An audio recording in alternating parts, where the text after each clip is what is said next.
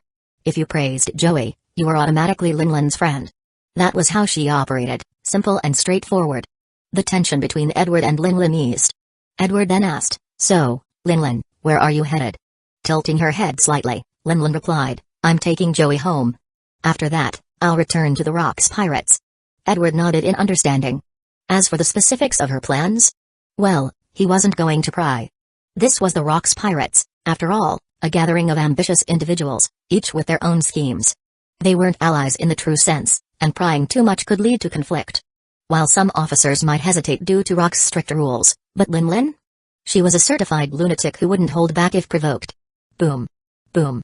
The sudden roar of cannon fire shattered the momentary calm. Edward sighed in annoyance. Seriously? I thought these fools would just move along, but it seems they've decided to come after me instead. He wasn't unfamiliar with these situations. With a bounty of 800 million, Edward constantly attracted challengers seeking to make a name for themselves. Pirates, after all, were a reckless and ambitious lot. They didn't care about their chances of survival. All they knew was that victory meant fame and fortune, gold, power, and beautiful women. Everything they could ever want. Most importantly, pirates thrived on their reputations. Swish. Linlin gripped Napoleon tightly, her eyes flashing with murderous intent. They dare to provoke me? They deserve to die. Sigh. Joey sighed softly, seated atop Zeus. Mother, calm yourself. Only savages resort to shouting about killing and fighting. Our Charlotte family is destined to build a grand nation, Tato land. You're meant to be its queen, or even its supreme ruler. You need to understand the importance of grace and manners. Acting like a barbarian will only invite disdain. He spoke gently, attempting to guide his mother. Joey understood that changing Linlin's ways would take time. It wasn't something that could happen overnight. After all, Joey didn't see himself as a pirate. Regardless of his mother's identity or reputation, he was not, and would never be, a pirate. He was the head of the Charlotte family, the prince of the future Tato land. But he would never be the captain of the Big Mom Pirates. That wasn't who he was. As the leader of a family destined to engage with countless worlds, Joey needed more than strength and resources. He needed refinement. He had to carry himself as someone superior, embodying nobility and ambition. Even without activating the family system, Joey was confident he could replace the Celestial Dragons, elevating the Charlotte family to become the new ruling class of the world. And as nobles, they needed to behave accordingly. Not just Linlin, but all his siblings would have to learn and embrace this mindset. All right. Linlin immediately nodded, suppressing her killing intent. Edward fell silent once more. It wasn't just Linlin's sudden compliance that surprised him. It was something else entirely. Edward felt as though Joey's words were directed at him as well. Calling out savages who resorted to violence? Wasn't he one of those people? Moreover, Edward was no fool. He could clearly see that Joey's ambitions weren't limited to piracy or territorial conquest like Rocks or Shiki. No, Joey's aspirations were far grander. Something far beyond the petty dreams of a pirate. Chapter 14, Guidance and Planning. Please, my lord. Please spare us. This is everything we have, our entire treasure hoard. Have mercy on us. The pirates, overwhelmed by fear, stammered as they knelt on the ground, trembling. They couldn't find the right words, caught between pleading and despair. In the end, the only thing they could do was shiver in terror before this pink-haired mother and son duo. The mother's strength was monstrous, while the son's cunning was nothing short of demonic. In fact, the pirate captain found himself wishing for death rather than facing Joey again. Unfortunately, few people truly have the courage to embrace death. Joey's expression remained calm as he spoke. Not bad. I'll take this treasure. As for you? From now on, bring 100 million belly to Hikinazu, the Rocks Pirates domain, for the Big Mom every year without fail. That's all I require. Yes. Yes. No problem at all. The pirates nodded so hard their heads bobbed like chickens pecking grain. There was no choice. If they could walk away alive from this encounter, they would flee the new world immediately. He. Joey's smile was gentle, but his words were chilling. Oh, and don't think you can simply disappear. Wherever you go, if you fail to show up in a year's time, you'll regret it deeply. Trust me, death would be the least of your worries. His voice, soft and composed, felt like whispers from the depths of hell. The pirate captain's mind broke under the weight of this fear. I understand, he said in panic. With that, the matter was settled. The treasure was loaded onto their ship, and the mother and son returned triumphantly. Linlin, still curious, asked Joey. Tell me, can you really make someone's life worse than death? Huh? Joey was momentarily taken aback before smirking. Mom, I'm not a god or a devil. Of course, I can't do that. That guy was just scared out of his wits. Besides, with your power, killing him is easy. For now, he'll behave, using your reputation, and by extension, rocks, to keep himself alive and hand over all his treasures every year. Linlin nodded as if enlightened, even though most of it went over her head. Joey continued with a smirk, when the time comes for you to go independent, people like him will no longer be useful. The Charlotte family won't tolerate embarrassing associates. Got it. Linlin nodded cheerfully, unconcerned about the complexities of the situation.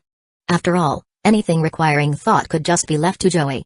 As Joey's ship sailed away, Edward watched silently. After a long pause, he murmured with a heavy expression, "What a terrifying kid. So young, yet his mind is already this sharp." Gorbarura. Edward suddenly laughed. This sea is going to become much more interesting in the future. With that, Edward departed as well. After setting their course, Joey and Linlin returned to their island stronghold within 3 days. For now, the famous Cake Island did not exist. Seriously, did anyone think Cake Island was naturally formed? In reality, Cake Island was something Linlin would later create herself through her own efforts. Back on the island, Joey supervised the unloading of their spoils. Be careful with those treasures. Don't damage anything. Once you're done, each of you will get 10,000 belly as a reward. Yes, sir. Rest assured, young master. The 20 workers, energized by the promise of payment, handled everything with extreme caution. Prospero. Yes, big brother. Hearing Joey call his name, Prospero tilted his head coolly, awaiting instruction. Joey began to guide him. Remember this, any problem that money can solve isn't a real problem. Strength can solve all problems, but money can handle most. Learn to value this. If you can resolve something with wealth, it's a minor issue at best. Understand? Oh. Although Prospero didn't fully grasp the concept, he nodded obediently. Joey wasn't too concerned, Prospero was still young, after all. By the way, how's your studying coming along? Joey asked. A nearby maid answered respectfully, Master Prospero has been excelling. His teachers say he has exceptional talent in management, architecture, painting, and even literature. They believe he's destined to become a great figure in the future. Indeed. Added another maid. Additionally, as per your instructions, we've hired the best trainers for physical conditioning. While he's still young, his unique physique allows him to begin basic training. Joey nodded approvingly. Excellent. He then took out a devil fruit. Prospero, this is the perfect fruit for you. Eat it and continue to study hard. The future of the Charlotte family's glory depends on your strength. Okay. Prospero accepted the fruit eagerly, his excitement clear. Loyalty within the Charlotte family was absolute, but belief was another matter. Joey understood this difference. From a young age, he worked to instill faith in the family, ensuring every member believed in the family's promise of unparalleled glory. With everything settling into place, Joey felt confident about the future. He had found the perfect devil fruit for Prospero, and the groundwork for their development was being laid. Now, it was a matter of time and growth. 98 years remained until the Great Multiverse Family War. By then, Joey vowed, the Charlotte family would stand as the unrivaled power of this world, ready to conquer whatever lay beyond. Chapter 15, Rare Treasures Devil Fruits. In the year 1473 of the sea calendar, Joey had spent more than a year back home.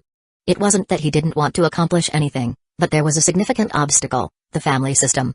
As the name suggested, the core of the system revolved around nurturing and developing family members. Everything else? Merely secondary.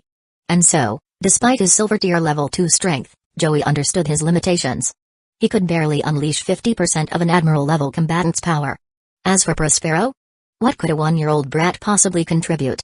The best course was to let him grow at his own pace. Time was the most crucial factor for Joey right now.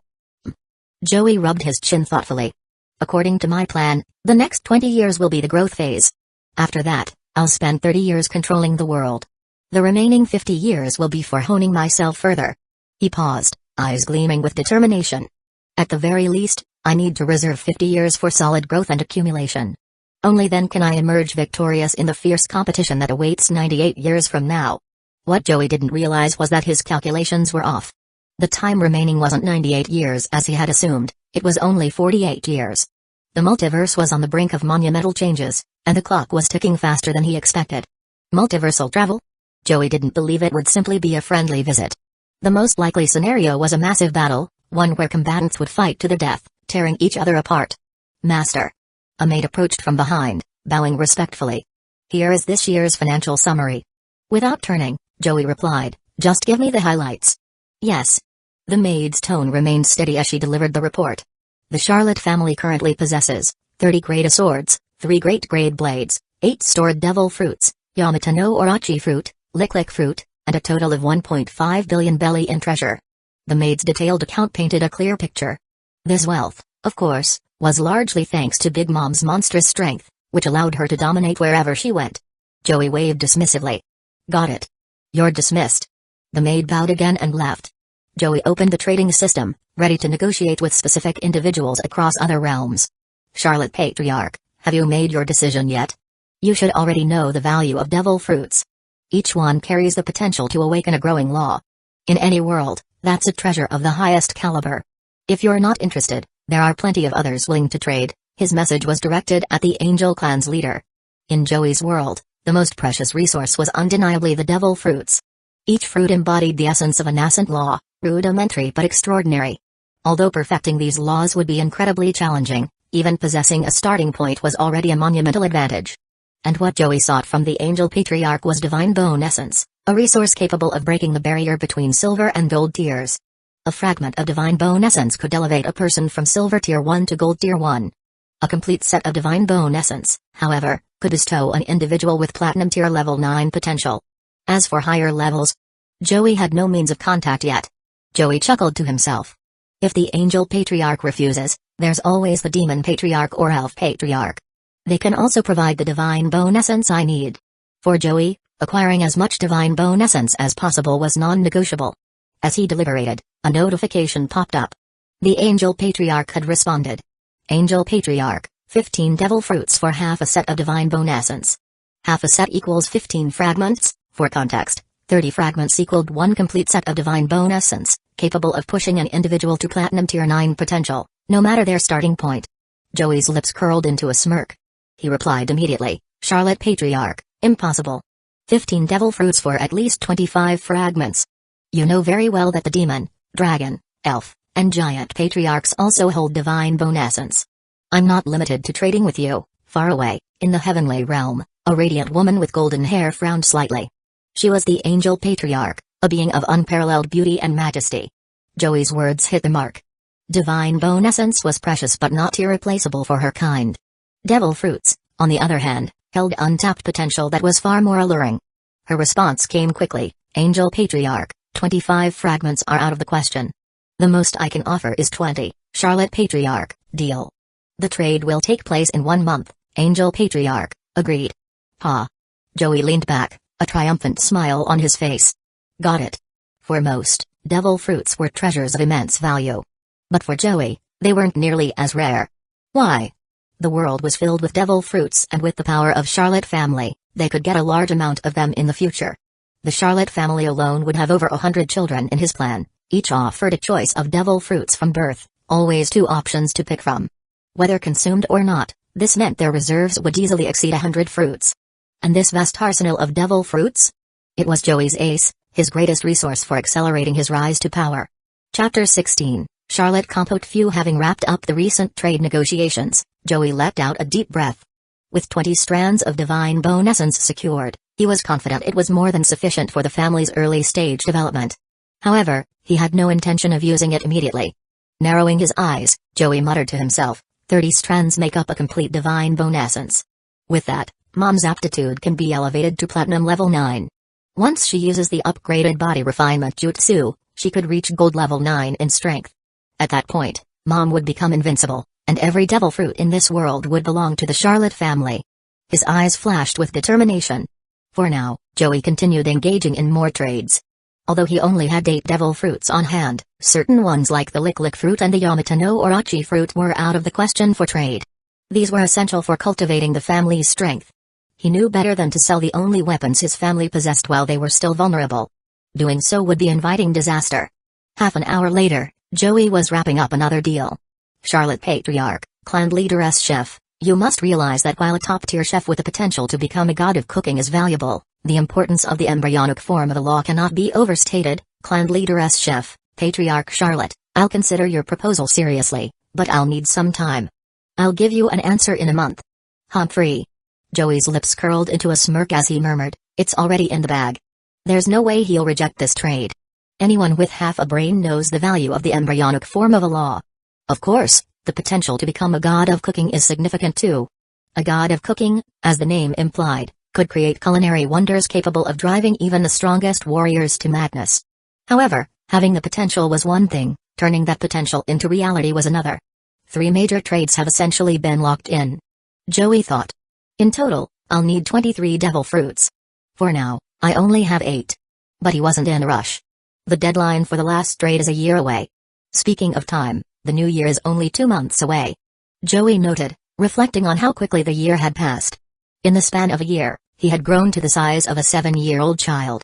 At this rate, he estimated that by the time he was 4 or 5, he'd resemble a boy of 12 or 13.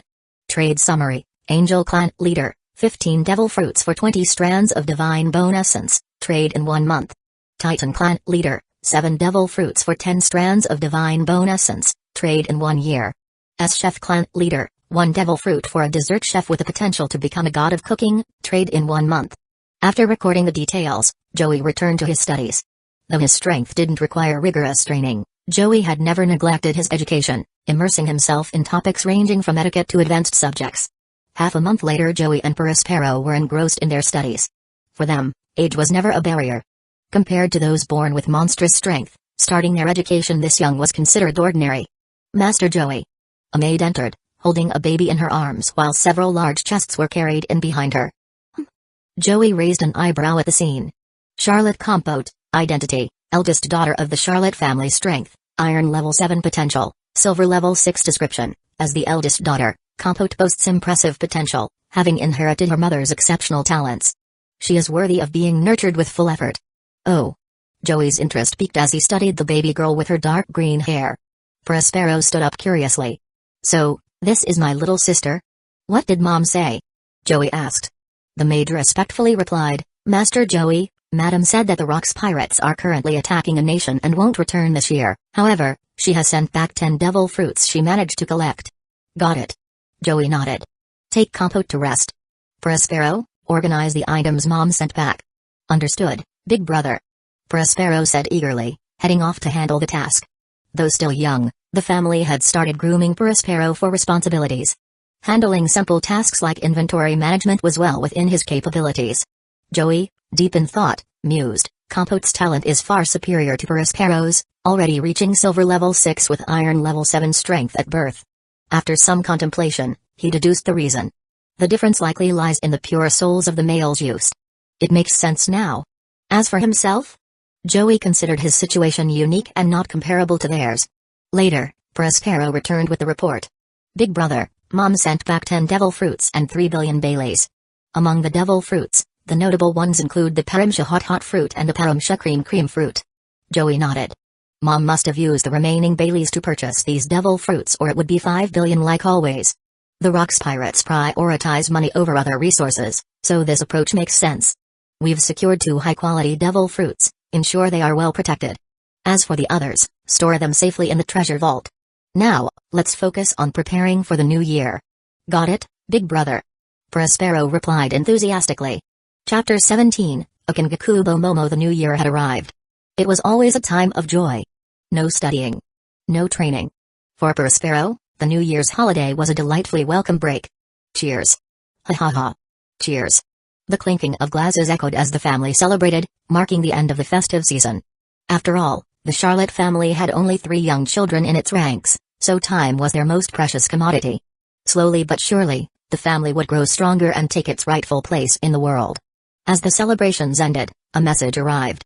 Angel Clan Leader, Charlotte Clan Leader, how are the preparations for the devil fruits coming along?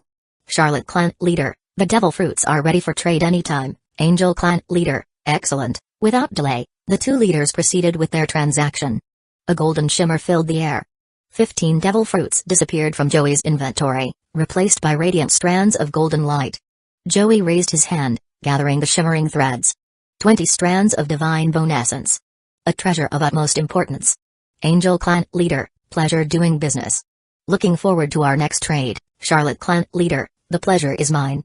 Of course, let's keep this partnership going. With the trade concluded, Joey leaned back and began to strategize.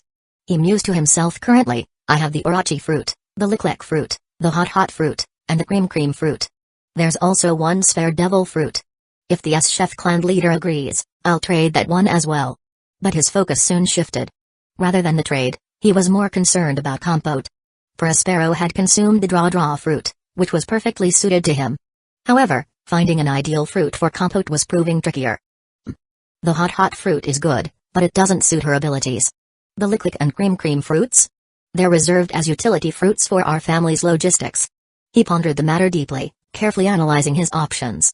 The lick fruit, producing candy, and the cream fruit, generating cream, both were treasures that perfectly complemented the Charlotte family's obsession with sweets.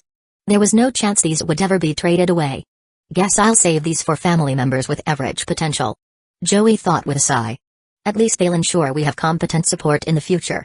With his plans tentatively set, Joey decided to set aside the issue of devil fruits for the time being. As for the orachi fruit, he already had someone in mind for that.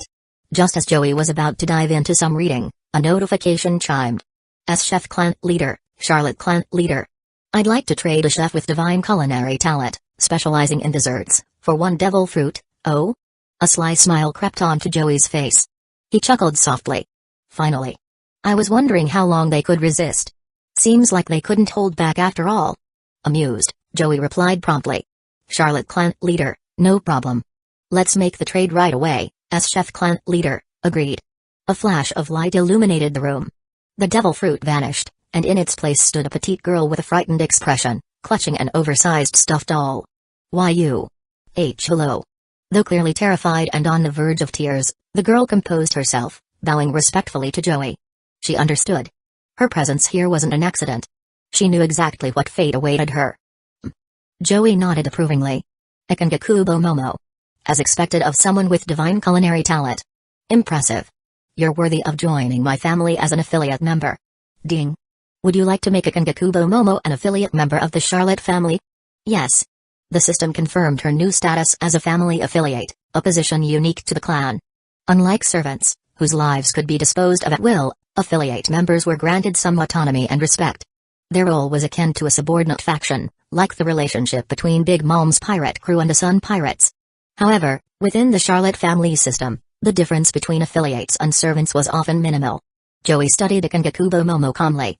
From today onward, you'll serve as the head pastry chef for the Charlotte family. I'll arrange for a team to assist you. Your duties will include teaching them and ensuring we have the finest dessert chefs in the family. Yes. Ikangakubo Momo bowed deeply, fully aware of her position and responsibilities. Joey smiled in satisfaction. Good. Have someone escort her to her quarters. I want her to prepare this afternoon's dessert. At once. A maid stepped forward, leading the nervous Momo away. As she left, Joey's grin turned sly. The head pastry chef is secured. I'll need to source more chefs with divine talent from the S-Chef Clan Leader in the future. After all, Momo is just the beginning. His lips curled into a devious smile. This man was far from kind. Ikangakubo Momo, role, Charlotte family head pastry chef strength, black iron level 2 potential, bronze level 1 talent, divine culinary aptitude description. Despite her weak combat ability, Momo's divine culinary potential could elevate her to legendary status if cultivated properly. Glancing briefly at her stats, Joey dismissed them. Her weak strength didn't matter. The most important is the taste of her desserts. Chapter 18, Charlotte Going Out the Sea Calendar Year 1474. It had been a year since Compote was brought back home. Ha! I feel like dying. Prospero, age 2, and Compote, age 1, were both deeply engrossed in training. 4-year-old Joey already looked like he was 10. Prospero, though only 2, resembled a child of 5 or 6. Compote, at 1 year old, appeared as if she were 3. The two children trained diligently. Prospero focused on basic hand-to-hand combat training, while Compote underwent a specialized regimen. Compote, among all of them, bore the strongest resemblance to Linlin. Because of this, Joey personally designed a training program for her, mimicking the methods used by giants like Linlin herself. Big Brother. Around 3 in the afternoon, the two children put aside their training and ran to Joey's side. The two sat beside him, their faces brimming with innocence and cuteness. Well? Joey gently ruffled their hair and smiled. How was your training today? Prospero responded enthusiastically, Big Brother. We've finished training for today. Can we go out to play this afternoon? Joey chuckled. Of course. After the tea party, you can go play. Prospero beamed with joy. Compote, with her chubby cheeks that made her look like a miniature version of her mother, puffed up her little face. Brother. Why can't he go out to play, and I can't?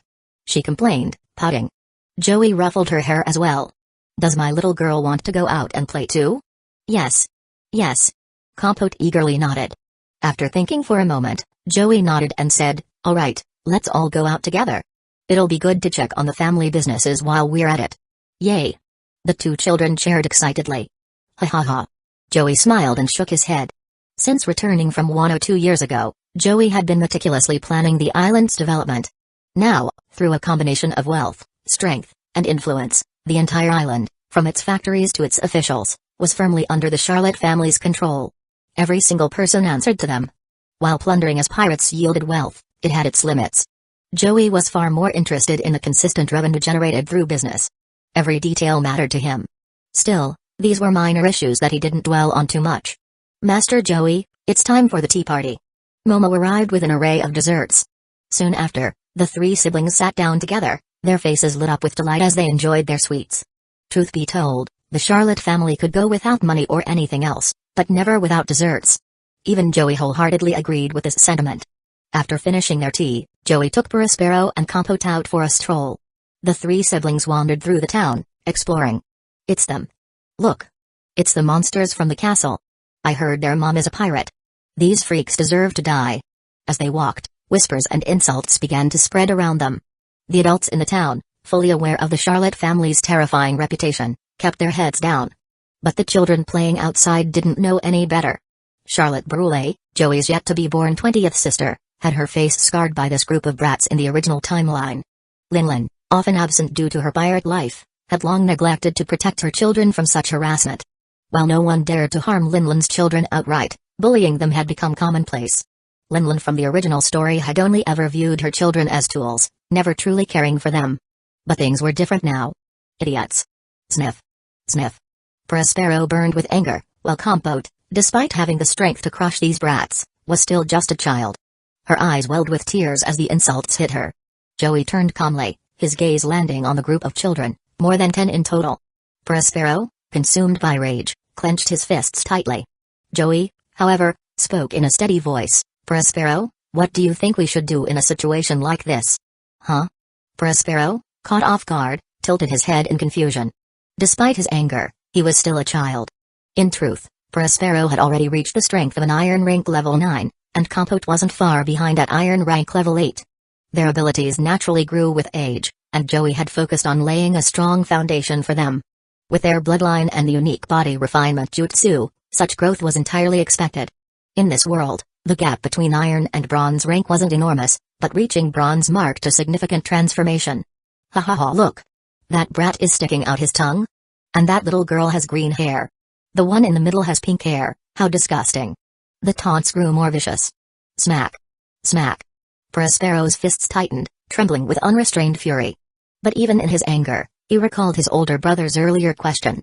After a pause, Prospero gritted his teeth and growled, Big Brother said that when a wild dog barks at you, you make sure it dies like one, without leaving a trace.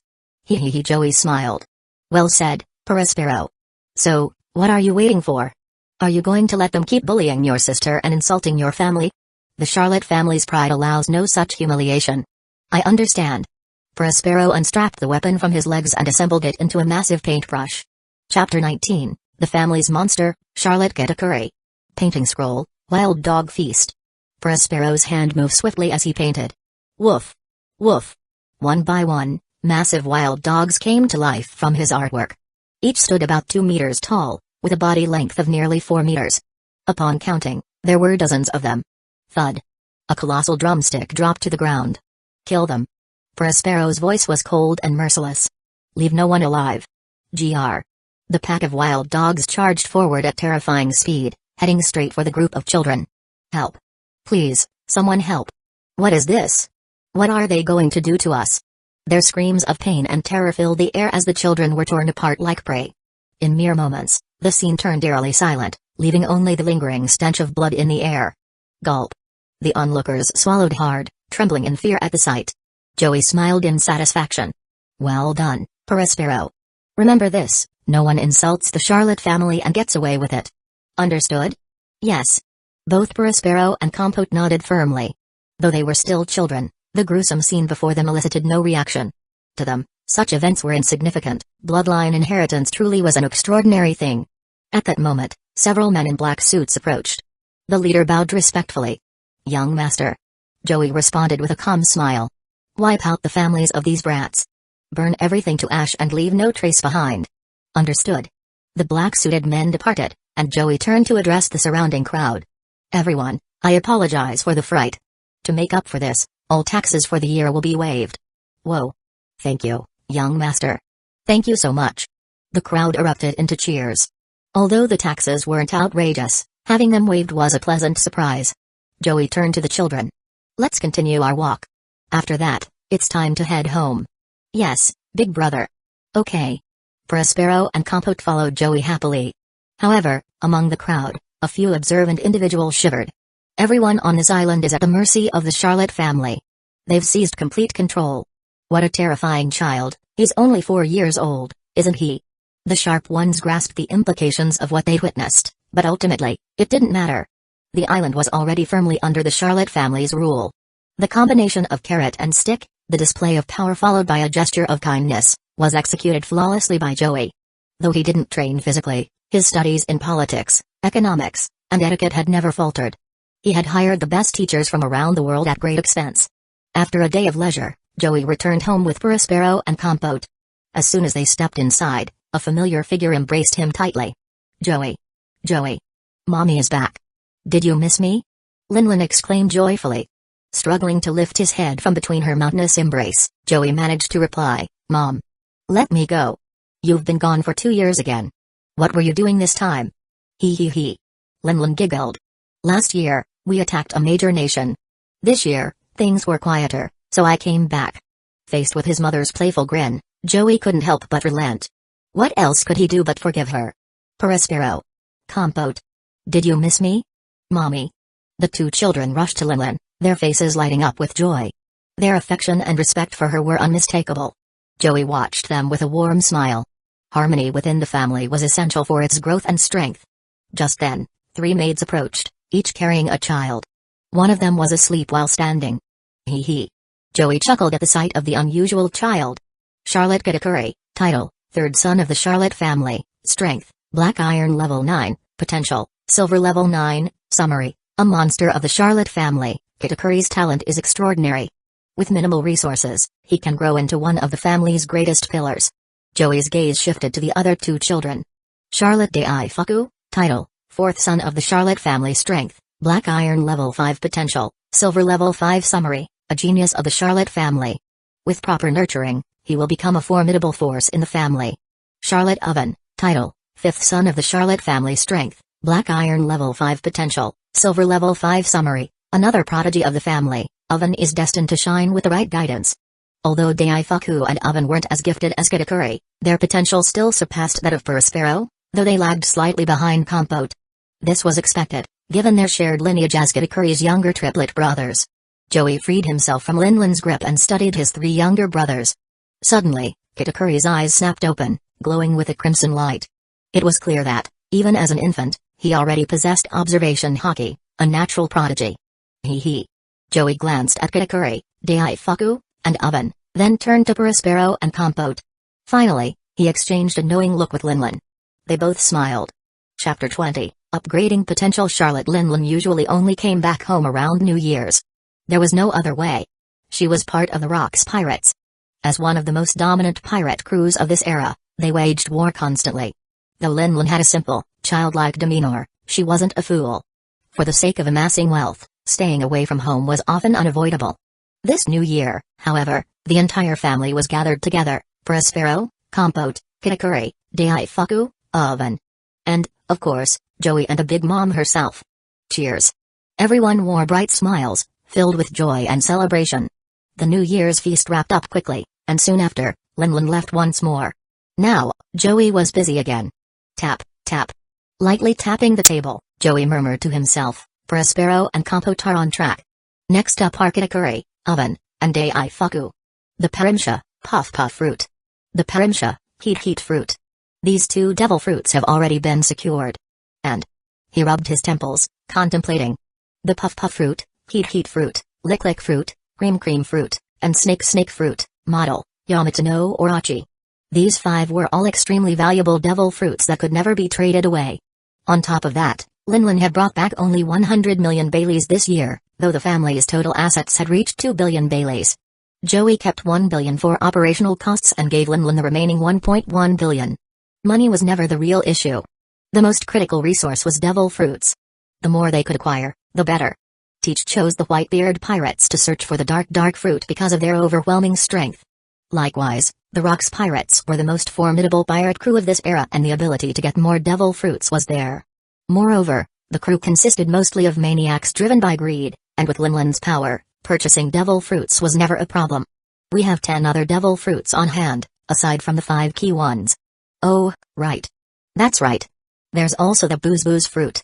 That one is non-negotiable for trading either. Which means only 9 devil fruits are available for trade. With the 800 achievement points accumulated over the years, should I improve body refinement jutsus first, or focus on resolving the side effects for mom and younger siblings? And then there's the lick fruit, cream fruit, and booze fruit. They need to be handled separately. As for the heat and puff fruits, should I give them to Oven and Daifuku? Joey felt overwhelmed. Developing a family wasn't something to be taken lightly. It required meticulous planning. Massaging his temples, Joey considered his options and then began thinking of the pillar of the family, Charlotte Kitakuri. If no better option appeared in the future, the mochi fruit would be suitable for Kitakuri. The mochi fruit had a unique versatility, classified as a special Parimsha. Special Parimsha fruits were as rare and valuable as some mythical zone types, reaching a pinnacle of potential. Sighing, Joey muttered, I need to find another extraordinary devil fruit. Mythical zone types are already allocated for other purposes. Ancient zone types are beneath consideration. The best options are high-grade Parimsha or Logia types. Ugh, having a prodigy like Kitakuri as a younger brother really makes things complicated. It's so hard to find a fruit worthy of him. At this moment, Joey could only lament over the difficulty of securing the right fruit for Kitakuri. The lick fruit, cream fruit, and booze fruit. These could be considered mid-tier devil fruits. Meanwhile, the heat and puff fruits were high-tier options. In theory, devil fruits weren't inherently ranked by strength. The user's capabilities mattered most. But let's be real, powerful fruits like Mythical Zone, Logia, and special Parimsha types were priced sky-high for a reason. They were strong.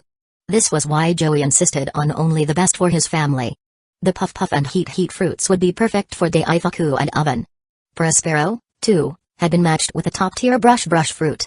But for Kitakuri and Compote, things were trickier. Compote had specialized in the combat techniques of the giant race, while Kitakuri's ideal fruit remained uncertain. Ding! A transaction notification interrupted Joey's thoughts. Titan Clan Leader, Charlotte Clan Leader, I have 12 strands of Divine Bone Essence. Willing to trade for 8 devil fruits. Interested? Charlotte Clan Leader, deal. Let's trade, Titan Clan Leader, straight to the point. Great, in an instant, 9 devil fruits turned into just 1, replaced by 12 strands of Divine Bone Essence. Joey fused 30 strands into a complete Divine Bone.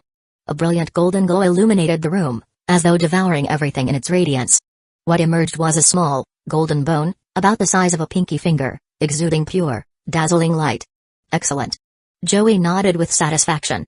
The Divine Bone will be fused with Mom. As for the remaining 2 strands, one will boost Kitakuri to golden level potential. The other, I'll keep for now. Without hesitation, Joey got to work. Soon, the family status updated. Charlotte Kitakuri, identity, 3rd son of the Charlotte family, strength, black iron level 9 potential, Gold level 1 description, a true monster of the Charlotte family. With his aptitude breakthrough, he is destined to be a cornerstone of the family's future. Charlotte Lillian, identity, mother of the Charlotte family's strength, silver level 2 potential, platinum level 9 description, the mother and pillar of the Charlotte family. With the divine bone surpassing the world's limits, she can break through the global cap with proper training. She's the family's ultimate shield. Joey glanced at the 2 updated panels and chuckled. Mom. Katakuri. Go for it. Your goal is to become unbeatable.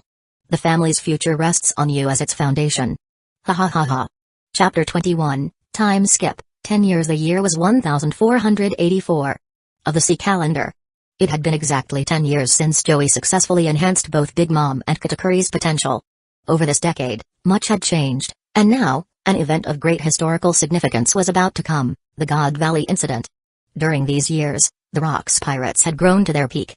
Their captain, Rox D. Zebuk, had grown restless. No longer content with being a mere pirate, he now sought to become the king of the world, planning to annihilate both the celestial dragons and their dogs at God Valley. Yet for the Charlotte family, this marked an incredible transformation and a chance to join and benefit from the battle. Ah! So good.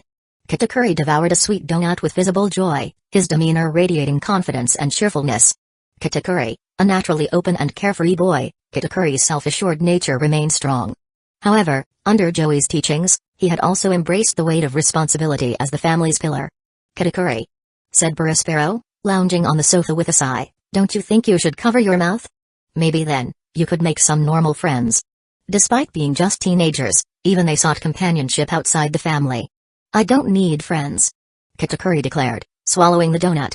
A grin stretched across his face, revealing his intimidating, split-mouth scar, a reminder of an incident at age 3, when his love for donuts had led to tearing both sides of his mouth wide open. Though he looked monstrous to many, Katakuri didn't care. Big Bro told me something important, don't mind what others think. People stare because they lack the strength to understand. I don't need anyone's approval.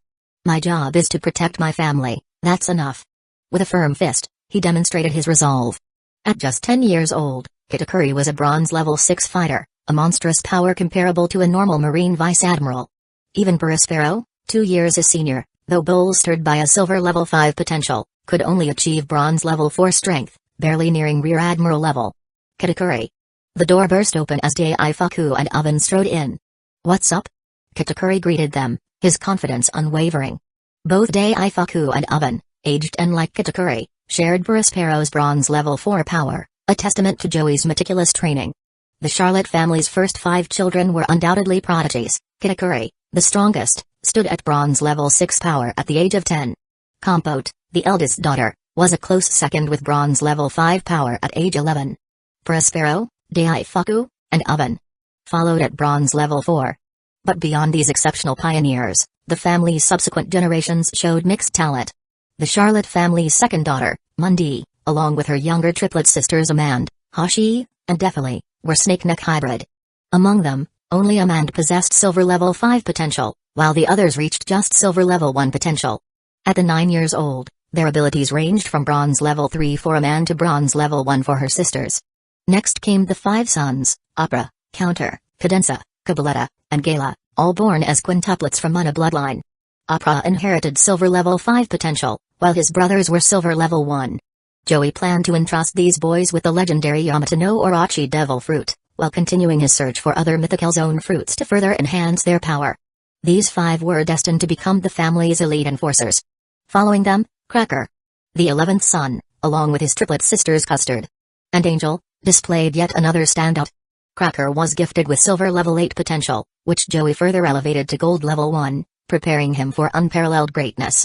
His sisters, though less gifted, still reached silver level 3 potential.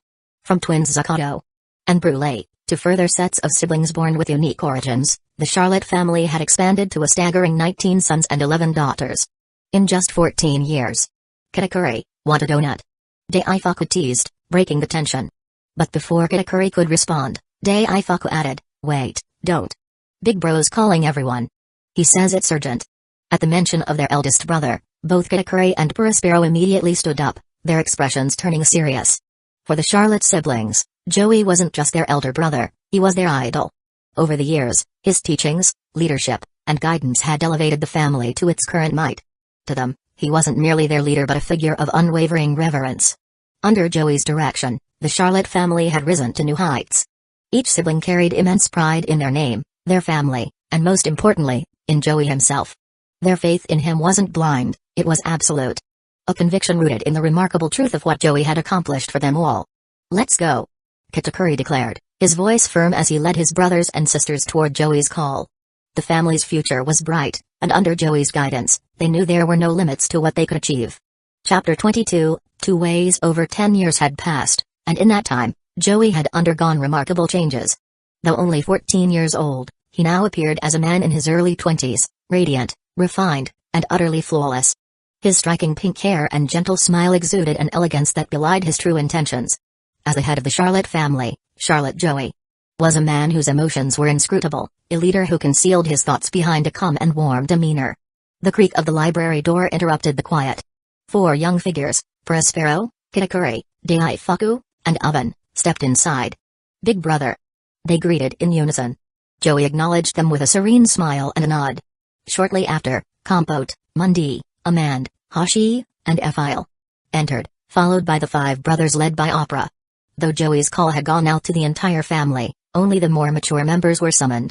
The youngest siblings, still too inexperienced, were excluded. For now, their growth and education remained their primary focus.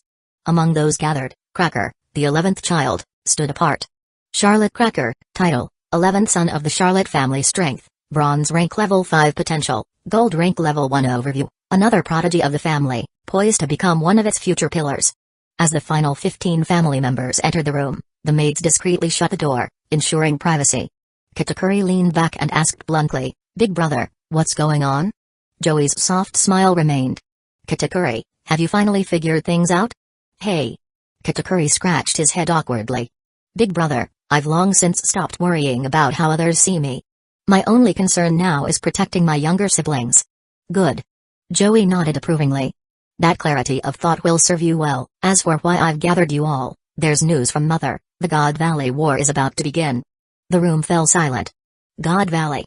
murmured Prospero. "Is it really starting?" Joey confirmed with a subtle nod, and the room grew tense. Every child old enough to understand the implications of the war knew how monumental and dangerous it would be. Joey scanned the group, his gaze briefly settling on Opera and his brothers. Unlike their elder siblings, the 4 younger brothers were more bronze than brains, not suited for strategy. Still, they had their strengths, and Joey didn't expect them to excel in areas outside their nature. "Opera," Joey addressed, "have your weapons been forged?" Opera stood tall and answered confidently, "Big brother, yes. They're ready and fit perfectly for us." Joey chuckled softly. "Good. Make sure not to bring shame upon the family. The 5 of you are destined to be key fighters in our ranks. Leave it to us." Opera thumped his chest, his pride unmistakable. Despite being only 8 years old, he and his brothers, Counter, Cadenza, Cabaletta, and Gala, already stood close to 3 meters tall. Their own bloodline had blessed them with massive physiques and remarkable strength. Prospero broke the silence, his tone hesitant. "Big brother, the God Valley War will be extremely dangerous. With our current strength, the risks of participating are far too high. That said, for the treasures we'd find there." He didn't need to finish the sentence. Everyone knew the allure of God Valley, a gathering of celestial dragons, their slaves, and their riches. The potential bounty was unimaginable: gold, jewels, rare devil fruits, legendary swords, and countless other priceless treasures. Joey's voice interrupted his thoughts. "The risks are secondary. Mother has already embraced the identity of a pirate. Since there's no cleaning that stain, we'll let her remain a pirate. But now we must decide who will accompany her on this path." The room stilled again. Compote tilted her head. "Big brother, does this mean that while Mother becomes a pirate, we won't?" Joey smiled at her question. At just 11 years old, Compote radiated the beauty and grace of a young woman, thanks to Joey's strict training regimen that prevented the weight gain their mother, Big Mom, was infamous for in the original timeline. She, like the others, embodied their family's full potential in both appearance and strength. Amand chimed in thoughtfully, "Mother's dream is to build Toto Land, but as long as she's a pirate, no one will ever respect that dream. Pirates, no matter how powerful, are despised by the world." "Exactly," Joey praised. "Toto Land can be built by anyone and protected by pirates, but it cannot be built by pirates themselves.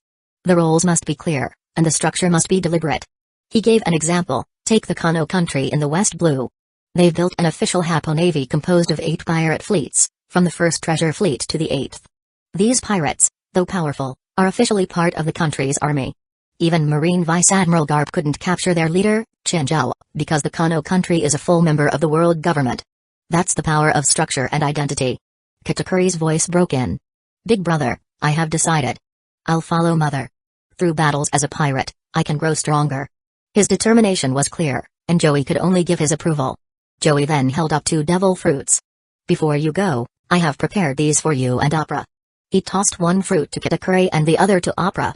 Kitakuri held a special paramsha, mochi fruit, while Opera received a mythical zone, fish fruit, azure dragon model.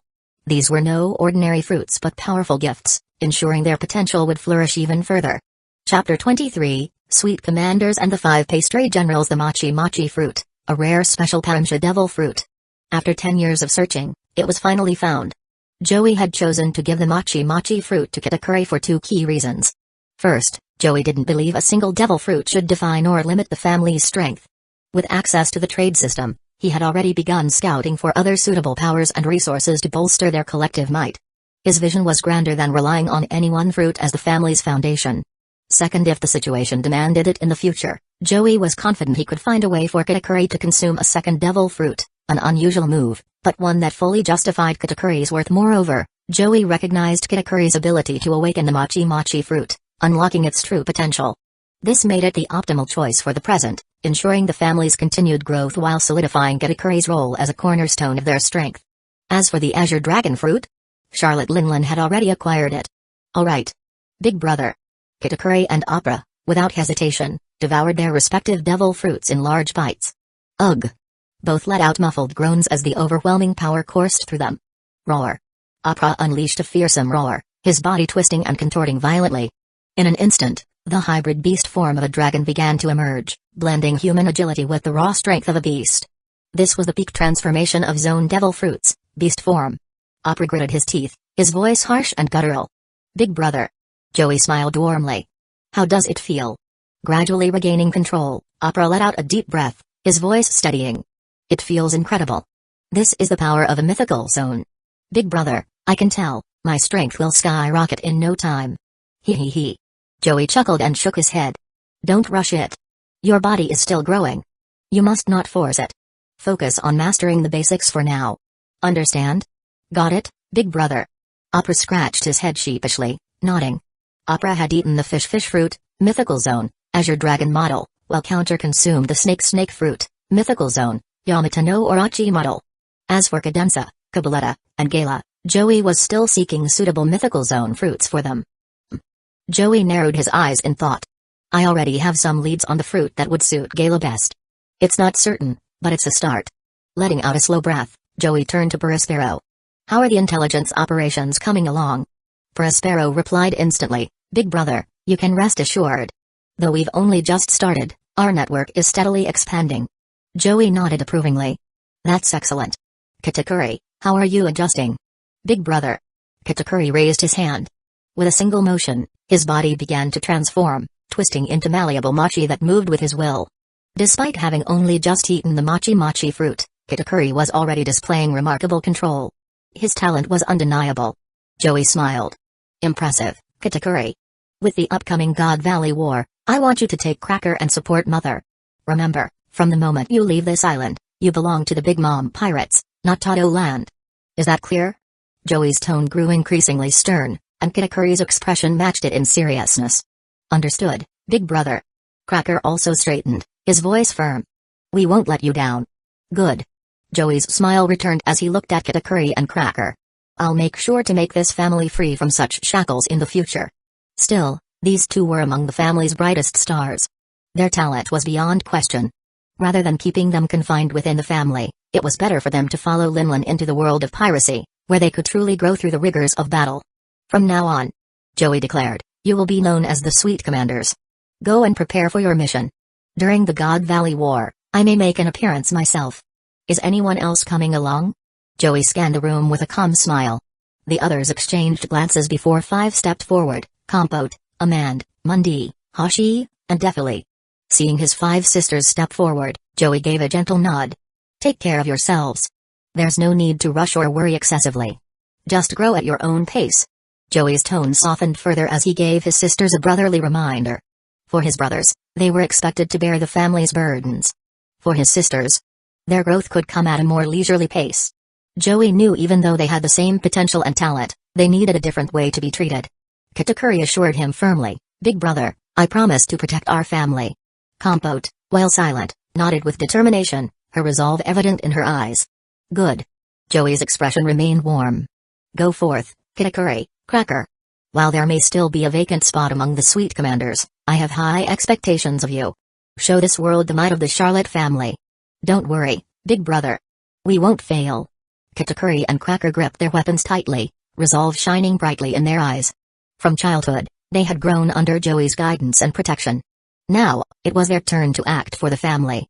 Katakuri, Cracker, Compote, and Amand, each already possessing extraordinary strength. Katakuri, Bronze Level 6 Cracker, Bronze Level 5 Compote, Bronze Level 5 Amand, Bronze Level 3 the others, while younger, were at Bronze Level 1. As they set off, Joey stood at the port, watching their ship sail into the horizon. The sound of waves lapping against the shore accompanied the fading song of the ship.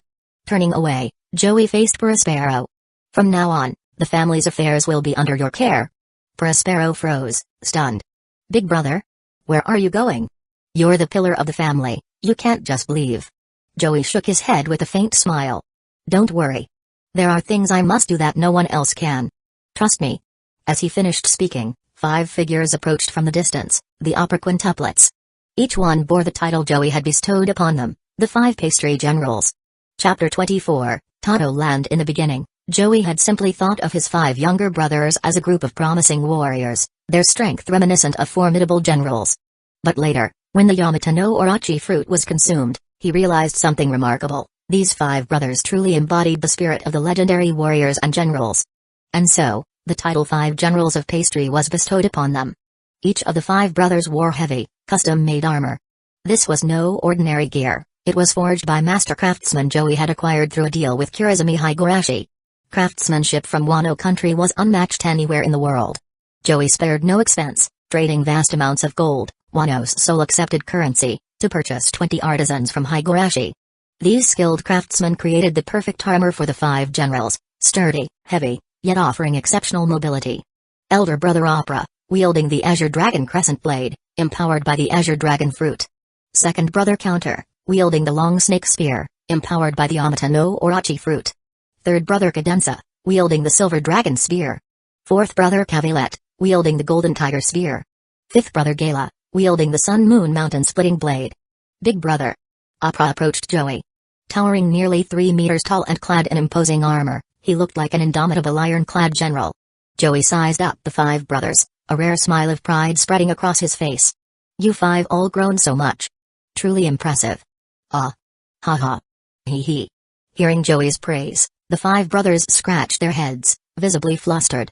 Joey, while gentle, had always been the strict elder brother, earning their utmost respect. This unexpected compliment left them both proud and embarrassed. Joey chuckled and shook his head. "All right, prepare to set sail. Remember, we're not pirates. You must carry yourselves with the dignity of future kings. Understood?" "Understood." The 5 brothers immediately straightened up, nodding solemnly. Just then, a sweet voice called out, "Big brother! Big brother!" Charlotte Brûlé ran over and jumped into Joey's arms. "Can I come with you?" Joey smiled warmly. "Brûlé, what are you doing here on your own?" With his sisters, Joey was always gentle. He understood the value of raising girls with care and affection. The saying "raise sons roughly, raise daughters gently" was a principle he upheld. Brûlé grinned. "Big brother, I want to come with you." "Broey wants to come too, but she's too shy to say it." I want to come." Broey, her twin sister, stepped out hesitantly, twirling a lock of her pink hair. The twins were undeniably adorable. Brûlé, the elder, had violet hair, while Broey's hair was pink. Joey was determined to ensure these girls had happy childhoods, unmarred by bullying or neglect. He couldn't imagine letting them grow into anything less than the beauties they were destined to become. "All right," Joey said, ruffling Brûlé's hair and smiling at Broey. "If you want to come along, then you can join me." At that moment, Prospero arrived with Daifuku and Oven in tow. Prospero, a Paromsha user of the brush fruit, at bronze level 4. Daifuku, a Paromsha user of the puff fruit, also at bronze level 4. Oven, a Paramsha user of the heat fruit, similarly at bronze level 4. Joey looked at the three of them. Prospero, Daifuku, Oven, the family's affairs are in your hands now. I'm leaving you with 1,000 guards while I take the other 1,000 with me. Protect the family's assets, develop the intelligence network, and don't slack on your training. You're only a step away from the next level. The Charlotte family's true pillars of strength were few in the original timeline, with only 9 individuals: Prospero, Kitakuri, Cracker, Smoothie, Snack, Daifuku, Oven, Compote, and Amand, fitting the bill. That was precisely why Joey was so intent on developing the rest of the family's potential. He ensured the 5 Opera brothers were combat-ready and sought to develop the unique talents of his other siblings, even those who might not become fighters. Whether in battle or other fields, they all had their parts to play. Prospero nodded firmly. Big brother, don't worry. I'll handle everything. But you, be careful. The family can't afford to lose you. Touched by his brother's words, Joey smiled confidently. When I return, it will be time to establish Tato Land as a nation. As Joey spoke, Prospero, Daifuku, Oven, and the other brothers couldn't help but tear up. The Charlotte family could survive without anyone but their eldest brother. With a determined smile, Joey turned toward the horizon, ready to embark on the next phase of their journey. Chapter 25, Aptitude Pills. Splash, splash. Joey boarded the ship accompanied by Opera and his 5 brothers. Alongside them were Brule and Broe, his 2 younger sisters. Or so it seemed. Once aboard, Joey called out, "Custard, Angel. How much longer do you plan to hide?" At the sound of his voice, Brule and Broe glanced around curiously. Soon enough, from the cabin, 2 more little girls emerged, equally adorable. Brule and Broe were only 5 years old, while Custard and Angel were just 7. In short, 4 little girls were now part of the group. The 2 elder sisters lowered their heads apologetically. Custard softly spoke, "Big brother, I'm sorry. We shouldn't have followed you." "Haha." Joey chuckled. "I'm not angry. You're my family, my little sisters. No matter the time or place, you should never feel the need to hide. As long as it's safe, it's fine. If it were dangerous, of course, I wouldn't have allowed it." "Huh?" The 2 young girls instantly perked up. Angel excitedly asked, "Big brother, does that mean you'll take us out with you?" Joey shook his head. "Since you're already aboard, I can't send you back now, can I? But let me be clear, this isn't a leisure trip. We have work to do." "Yes." The 2 girls nodded obediently. Joey didn't mind their presence. After all, they were his sisters, and he wasn't some reckless pirate. There wasn't much danger for them to fear. As the ship set sail, Opera finished arranging things and approached Joey.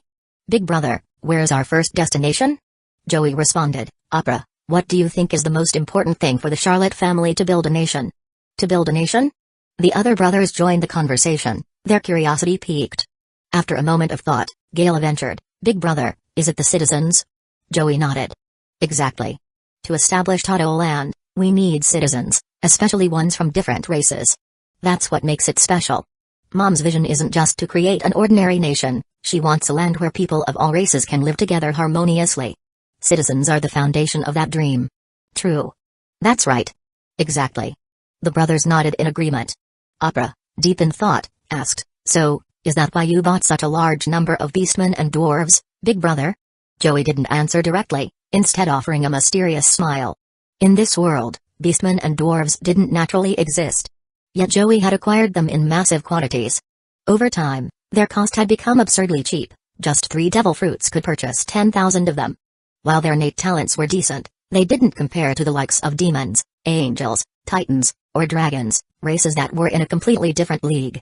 Moreover, devil fruits had become valuable commodities, and countless people sought Joey out for trades.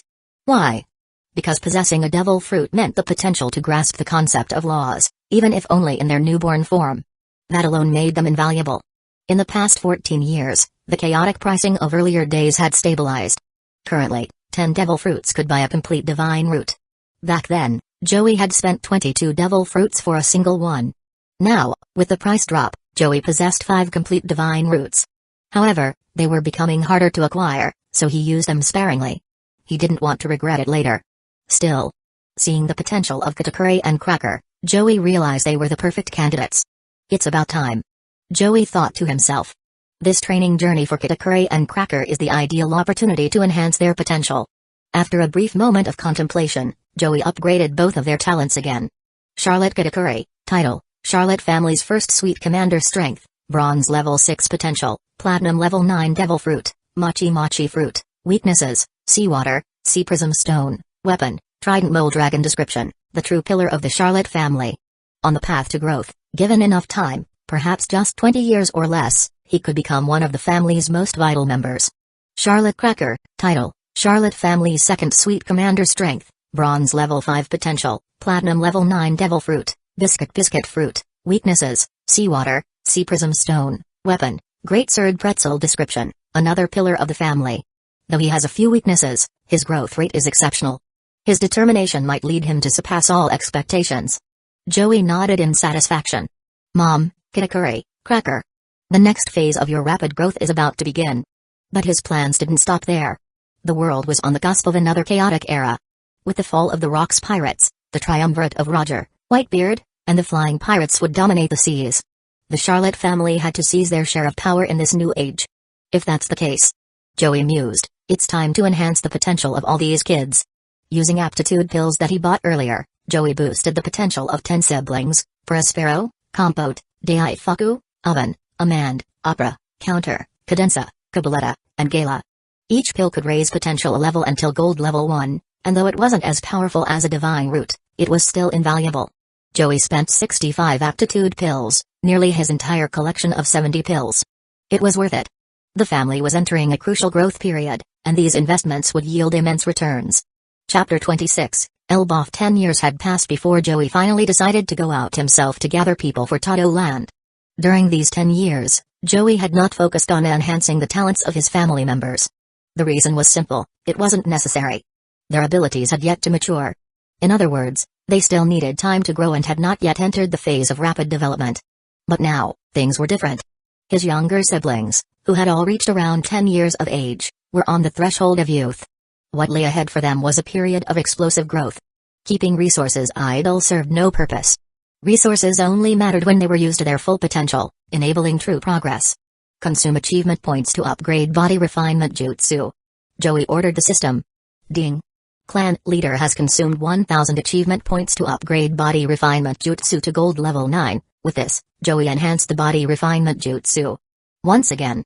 In an instant, everyone in the family felt a tangible change. It was as if their strength had been elevated. Linlin's power surged to Silver Level 3. And every family member also experienced a noticeable improvement, with their strength generally increasing by 3 levels. Katakuri, for example, had jumped directly to Bronze Level 9, just one step away from reaching Silver Level. And Katakuri was only 10 years old. The 5 Opera brothers also showed remarkable growth. Opera and Counter reached Bronze Level 6, while the other 3 brothers advanced to Bronze Level 4. This was no surprise. The body refinement jutsu was an amazing jutsu that has 13 tiers. Although Joey hadn't invested significant resources into the technique over the years, its current progress still reached Tier 3. The recent upgrade had naturally amplified everyone's power. Unfortunately, Joey hasn't been able to get any second jutsu as no one is selling it after discovering its worth. Joey nodded in satisfaction, thinking, family techniques truly prove their value over time. Especially a method like the body refinement jutsu, it's clearly indispensable. As the family developed and grew, the importance of such a technique, which enhanced the body from the inside out, became increasingly evident. Unlike various other methods, which often came with weaknesses like frail physiques or exploitable flaws, the body refinement jutsu had none of these vulnerabilities. Big brother? X5. The voices of his siblings brought Joey back to the present. He asked, turning to them with a smile. What's the matter? Big brother. Opera scratched his head awkwardly. It feels like my strength has suddenly increased. It's kind of strange. Joey chuckled warmly. There's no mystery here. The body refinement jutsu was upgraded, which naturally boosted your abilities. Don't overthink it. Just focus on stabilizing your newfound power. It would be a shame if you couldn't control it in battle. Understanding dawned on Opera, and he quickly nodded. Got it, big brother. Don't worry, I'll master it. After a moment, Custard came and hesitated before asking, Big brother, I always wanted to ask, did you buy the Ghost, Dwarf, and other clans just to bolster our population? Joey nodded. Exactly. I purchased 10,000 members each from the clans. As long as they can reproduce, they'll gradually grow into larger communities. What's more important is that we aim to unite all the non-human races in this world. Non-human races? The siblings tilted their heads in confusion, not quite understanding. Joey shook his head and elaborated, "It's simple. Tato Land is meant to be a haven for all races, not just another ordinary country. Without a diverse population, can it truly live up to its name? That's why our goal is to win the support of every non-human race." Curious, Custard asked, "Big brother, does that mean if we get the support of all the non-human races, even the world government will have to acknowledge us?" Joey smiled faintly. "Exactly. By gaining the backing of these races, we secure our place as both a member and a decision-maker within the world government. This recognition is crucial. No matter how strong a pirate is, they'll never be the world's mainstream force, they're just an accessory at best." "Oh. So that's it." "Wow." Whether they fully understood or not, the younger siblings nodded enthusiastically, their innocence bringing a smile to Joey's face as he was thinking. If they understood, great. If not, it didn't matter, they'd have plenty of time to learn. After all, these children are still growing, and time is on their side. "All right," Joey said warmly. "Stop overthinking. For now, focus on the task ahead. Our first destination is the Elbaf warrior village. Everyone, prepare yourselves. As you all know, Mother's relationship with the giant race isn't exactly ideal. Understood?" Hearing this, a solemn air fell over the group. Everyone was well aware of how strained their mother's ties with the giants were, strained to the point of irreparability. This wasn't just about past misunderstandings from her youth. There were deeper conflicts and incidents that had only widened the rift over the years. "Off you go, then. Get ready." At Joey's command, the siblings scattered to make their preparations. Joey, however, remained deep in thought. The giants, the fishmen, the merfolk, the Tontita tribe, the Longa-Erm tribe, the Long-Leg tribe, the Three-Eyed tribe, the Snake-Neck tribe, the Minx, and the Angels, these 10 races are vital. Apart from the Angel, Sky, race, who reside in Skypia, waiting for me, all others will need to be rallied. Narrowing his eyes, Joey began meticulously planning his next steps.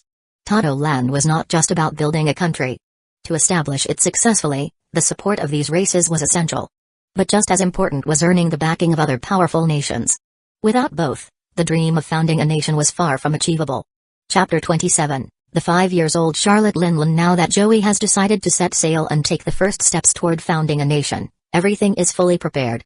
In truth, for Joey, dealing with certain races, such as the Longa-Erm tribe, Long-Leg tribe, Fishmen, and Merfolk, will be the easiest part. These 4 major races are among the largest of the non-human tribes, but also gaining their allegiance is a straightforward matter. As for the Angel tribe, the Sky Islands are nothing but a scattered group of weaklings. If Joey wishes, he can easily take them under his wing.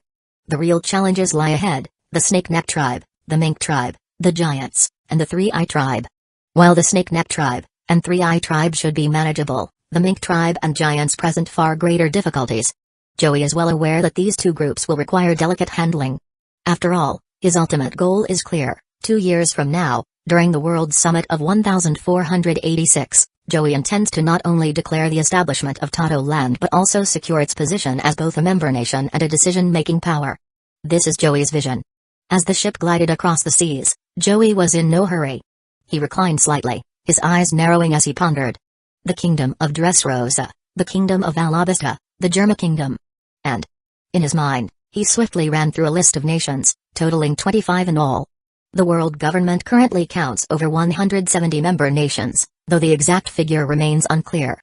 Every 4 years, the rulers of 50 nations gather for the World Summit. What Joey must accomplish is to use the next 2 years to ensure that Tato Land's status as a member and decision-making nation is formally approved during that pivotal meeting. He rubbed his temples gently and sighed. The road ahead is long. There's so much to be done, and while 2 years might feel tight, with Mama. No, never mind. Let's not rely on my unreliable Mama. With Katakuri stepping up, it shouldn't be a problem. Please grow quickly, Katakuri. Joey chuckled at the thought. His mother was far from dependable, but Katakuri? After honing his skills, Katakuri would likely reach Silver Rank level 1 in 2 years. That would be crucial, ensuring the family had a third pillar of strength beyond himself and Mama. Having mulled over his strategy, Joey turned his focus to his studies. No matter the circumstances, Joey had never stopped learning. For him, acquiring knowledge, whether political, strategic, or cultural, was vital. Know yourself and your enemy and you'll never lose. The foundation of any success lies in understanding, and Joey made sure he excelled in every field he could. Meanwhile, in another part of the ship, Opera stood on the deck, staring at the horizon, when Gala approached him with concern. "Opera," he said, his tone serious. "Do you think this trip to the village of Elbaf could end in disaster?" Opera remained silent for a moment. Then suddenly, a terrifying aura erupted from him. As a wielder of the Azure Dragon Devil Fruit, it was natural for him to exude such a presence. Under the family's pressure, it was evident that Opera had the potential to awaken Conqueror's Hockey someday. But not everyone could be monsters like Kitakuri and Cracker, who possessed all three forms of Hockey at such a young age. Among the 5 Opera siblings, wielding 2 forms of Hockey was already a remarkable achievement. Reigning in his aura, Opera's voice turned icy. "The Giants. If negotiations fail, we will protect our brother and sisters at all costs, even if it means annihilating the entire giant tribe." "That's right." Counter, Gala, Cadenza, and Cabaletta stepped forward, their resolve clear. The 5 warriors stood tall, their fierce determination evident. They would never allow anything to happen to their family, no matter the cost. The journey from Cake Island to the village of Elbaf was not long. In just 10 days, the ship neared its destination. As dawn broke, Joey emerged from his quarters dressed in elegant attire, a coat draped over his shoulders. Standing on the deck, he gazed at the island in a distance and smiled. "Finally, we've arrived. Elbaf, the village of warriors. The Giants' domain includes the Elbaf capital, other towns, and villages spread across 15 islands worldwide. While there are settlements in all the Blues and the Grand Line, the most famous of them is this warrior village. It was here that legends like Dory, Brogy, Jorl, and Jarl emerged, 4 heroic figures who shaped the history of the Giants." But as Joey's ship approached, the atmosphere grew tense. Boom. Boom. The earth rumbled. Massive figures emerged from the village, their footsteps echoing like thunder. Leading the charge was Elder Jarl, followed by a horde of fierce giants. Roar. Their deafening battle cries shook the air. With an icy glare, Jarl shouted, "Charlottes, get lost. There's no place for you here. You are not welcome in Elbaf." Joey, however, remained unbothered. "Oh dear," he said with a faint smile. "Elder Jarl, must you hold on to the past? Aren't old grievances better left behind? I've come to propose a deal, one I believe your people will find quite interesting. After all, it concerns the legends of your 2 great heroes." Joey's confident smile was unwavering. He knew precisely how to handle the giants. Sure enough, the rowdy crowd suddenly fell silent. Jarl's expression turned grim as he hesitated. As an elder, he couldn't afford to act rashly, especially not when the subject involved the revered heroes of their people. Still, his anger flared at the memories of past betrayals. "Fine," Jarl growled. "If you want to talk, show us your strength first. We giants respect only the strong." Joey shook his head, a trace of exasperation in his voice. "So even in diplomacy, strength must come first? How tiresome. Unfortunately for you, the gap in power is all too clear." He smirked. "Remember, my mother killed your elder Jorl when she was only 5 years old. Do you really need further proof of the difference between us? I can summon her now so you remember what fear is." Chapter 28, beat into submission. Silence fell over the atmosphere. Joey, however, was all smiles. Indeed, he had come to trade with the giants. But, a trade should be between equals. It's not about anyone being superior or inferior. Yet here they were, acting like they were putting him to the test. In that case, Joey saw no need to be overly polite or negotiate nicely. If they wanted to play rough, he wasn't going to hold back either. For now, he couldn't wipe out the entire giant race. But if he could, he might consider it. "Humphrey." Jarl snorted coldly, his voice icy. "Fine. I'll be waiting at the village elder's altar. Let's see if you can even make it there." With that, Jarl turned and left. Many giants remained behind, glaring menacingly. This was Elbaf's warrior village, home to about 1,000 giants. Don't underestimate that number. Across the entire nation of Elbaf, there were nearly 300,000 giants. A number that was nothing short of terrifying. After all, these weren't ordinary humans, they were giants. This was why Elbaf was regarded as the world's most powerful nation. In the original story, even Linlin had mentioned that with the support of the giants, she wouldn't have to fear Kaido, Shanks, or Whitebeard. She could have wiped out all the other emperors. These 300,000 giants were scattered across the globe. Here, the 1,000 giants present were the cream of the crop, battle-hardened elites. Their strength was formidable. Granted, they were no match for monsters like Linlin. But compared to ordinary soldiers or pirates, they were on an entirely different level. Ah, really? Joey shook his head with a hint of exasperation. Getting on in years and still this hot-headed. Opera, Counter, Cadenza, Cabaletta, Gala. Yes. X5. The five brothers stepped forward. Joey smiled warmly. Remember, don't kill anyone. We're here to make a deal, not stir up trouble. Yes. X5. A sharp gleam flashed in the brothers' eyes. Joey's words were clear, no killing. But anything short of that? Well, that left room for interpretation. You little brats. Don't get cocky. You're just some punks. The giants had gathered as the ship docked, eyes blazing with murderous intent. They harbored deep resentment toward the Charlotte family. Their unreliable mother's actions years ago had left the entire giant race seething with fury. Their hostility wasn't surprising. Roar. As the five opera brothers disembarked, the giants immediately charged into battle. Brule clung nervously to Joey's arm. Big brother. Big brother. Will Opera and the others be okay? Joey chuckled, soothing the frazzled Brule while glancing at the more composed Custard, Angel, and Broe. The three girls were clearly nervous but stood firm, their gazes fixed on the battle ahead. Their resolve was stronger than Brule's. Joey's warm smile lingered. Don't worry. If Opera and the others can't handle trash like this, they'd be a disgrace. Bastard. Damn it. You dare. The giants were enraged by such blatant provocation. But standing in their path were the five generals personally trained by Joey. Opera and Counter were both solid level 6 bronze fighters, a power level comparable to Marine Vice Admirals. The others weren't far behind, all at level 4 bronze, nearing Vice Admiral strength. And most importantly, they were UNA. With their traits of relentless fighting, increasing strength as the battle raged, and incredible physical power, they were an unstoppable force. Roar. Opera let out a terrifying roar as his body transformed. Dragon scales covered his skin. His legs and arms morphed into claws, his head became draconic, and massive horns sprouted from his head. A coat of azure scales enveloped his massive form.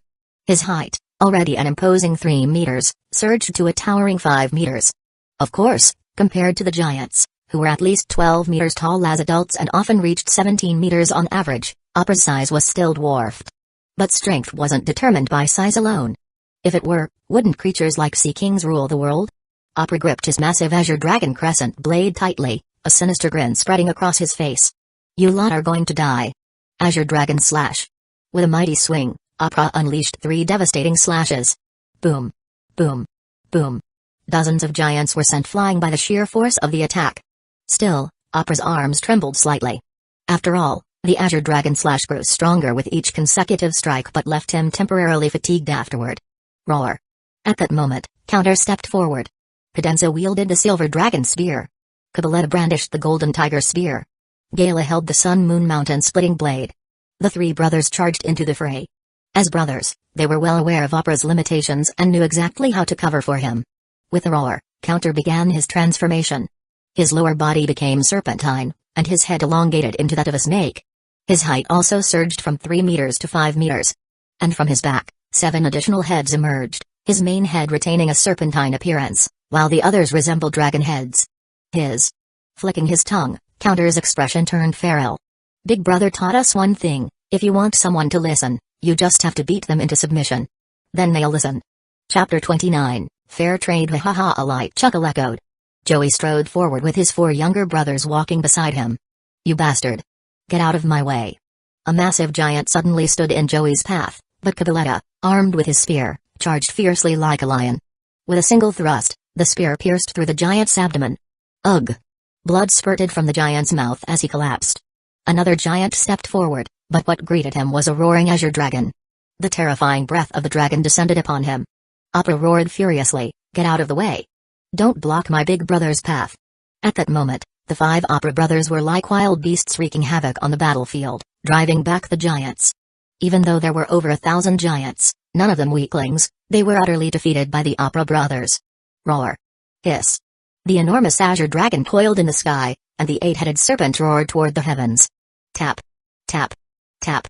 The only sound that echoed back was Joey's calm and measured footsteps. Throughout the journey, Joey encountered no resistance. Every obstacle was swiftly dealt with by the opera brothers. By the time Joey stood before Elder Jarl, all the giants lay defeated. Huff huff. Though the 5 brothers were bloodied, gasping for air, and struggling to remain upright, they had achieved victory. With the strength of just 5, they had repelled over 1,000 giant warriors. Joey smiled at Elder Jarl and said, "Elder Jarl, will you now listen to what I have to say?" Elder Jarl's expression was dark, his eyes fixed on Joey and then on the 5 young men who were barely standing. Their blood dripped uncontrollably onto the ground, yet the sheer intensity of their fighting spirit instilled fear even in the battle-hardened giants.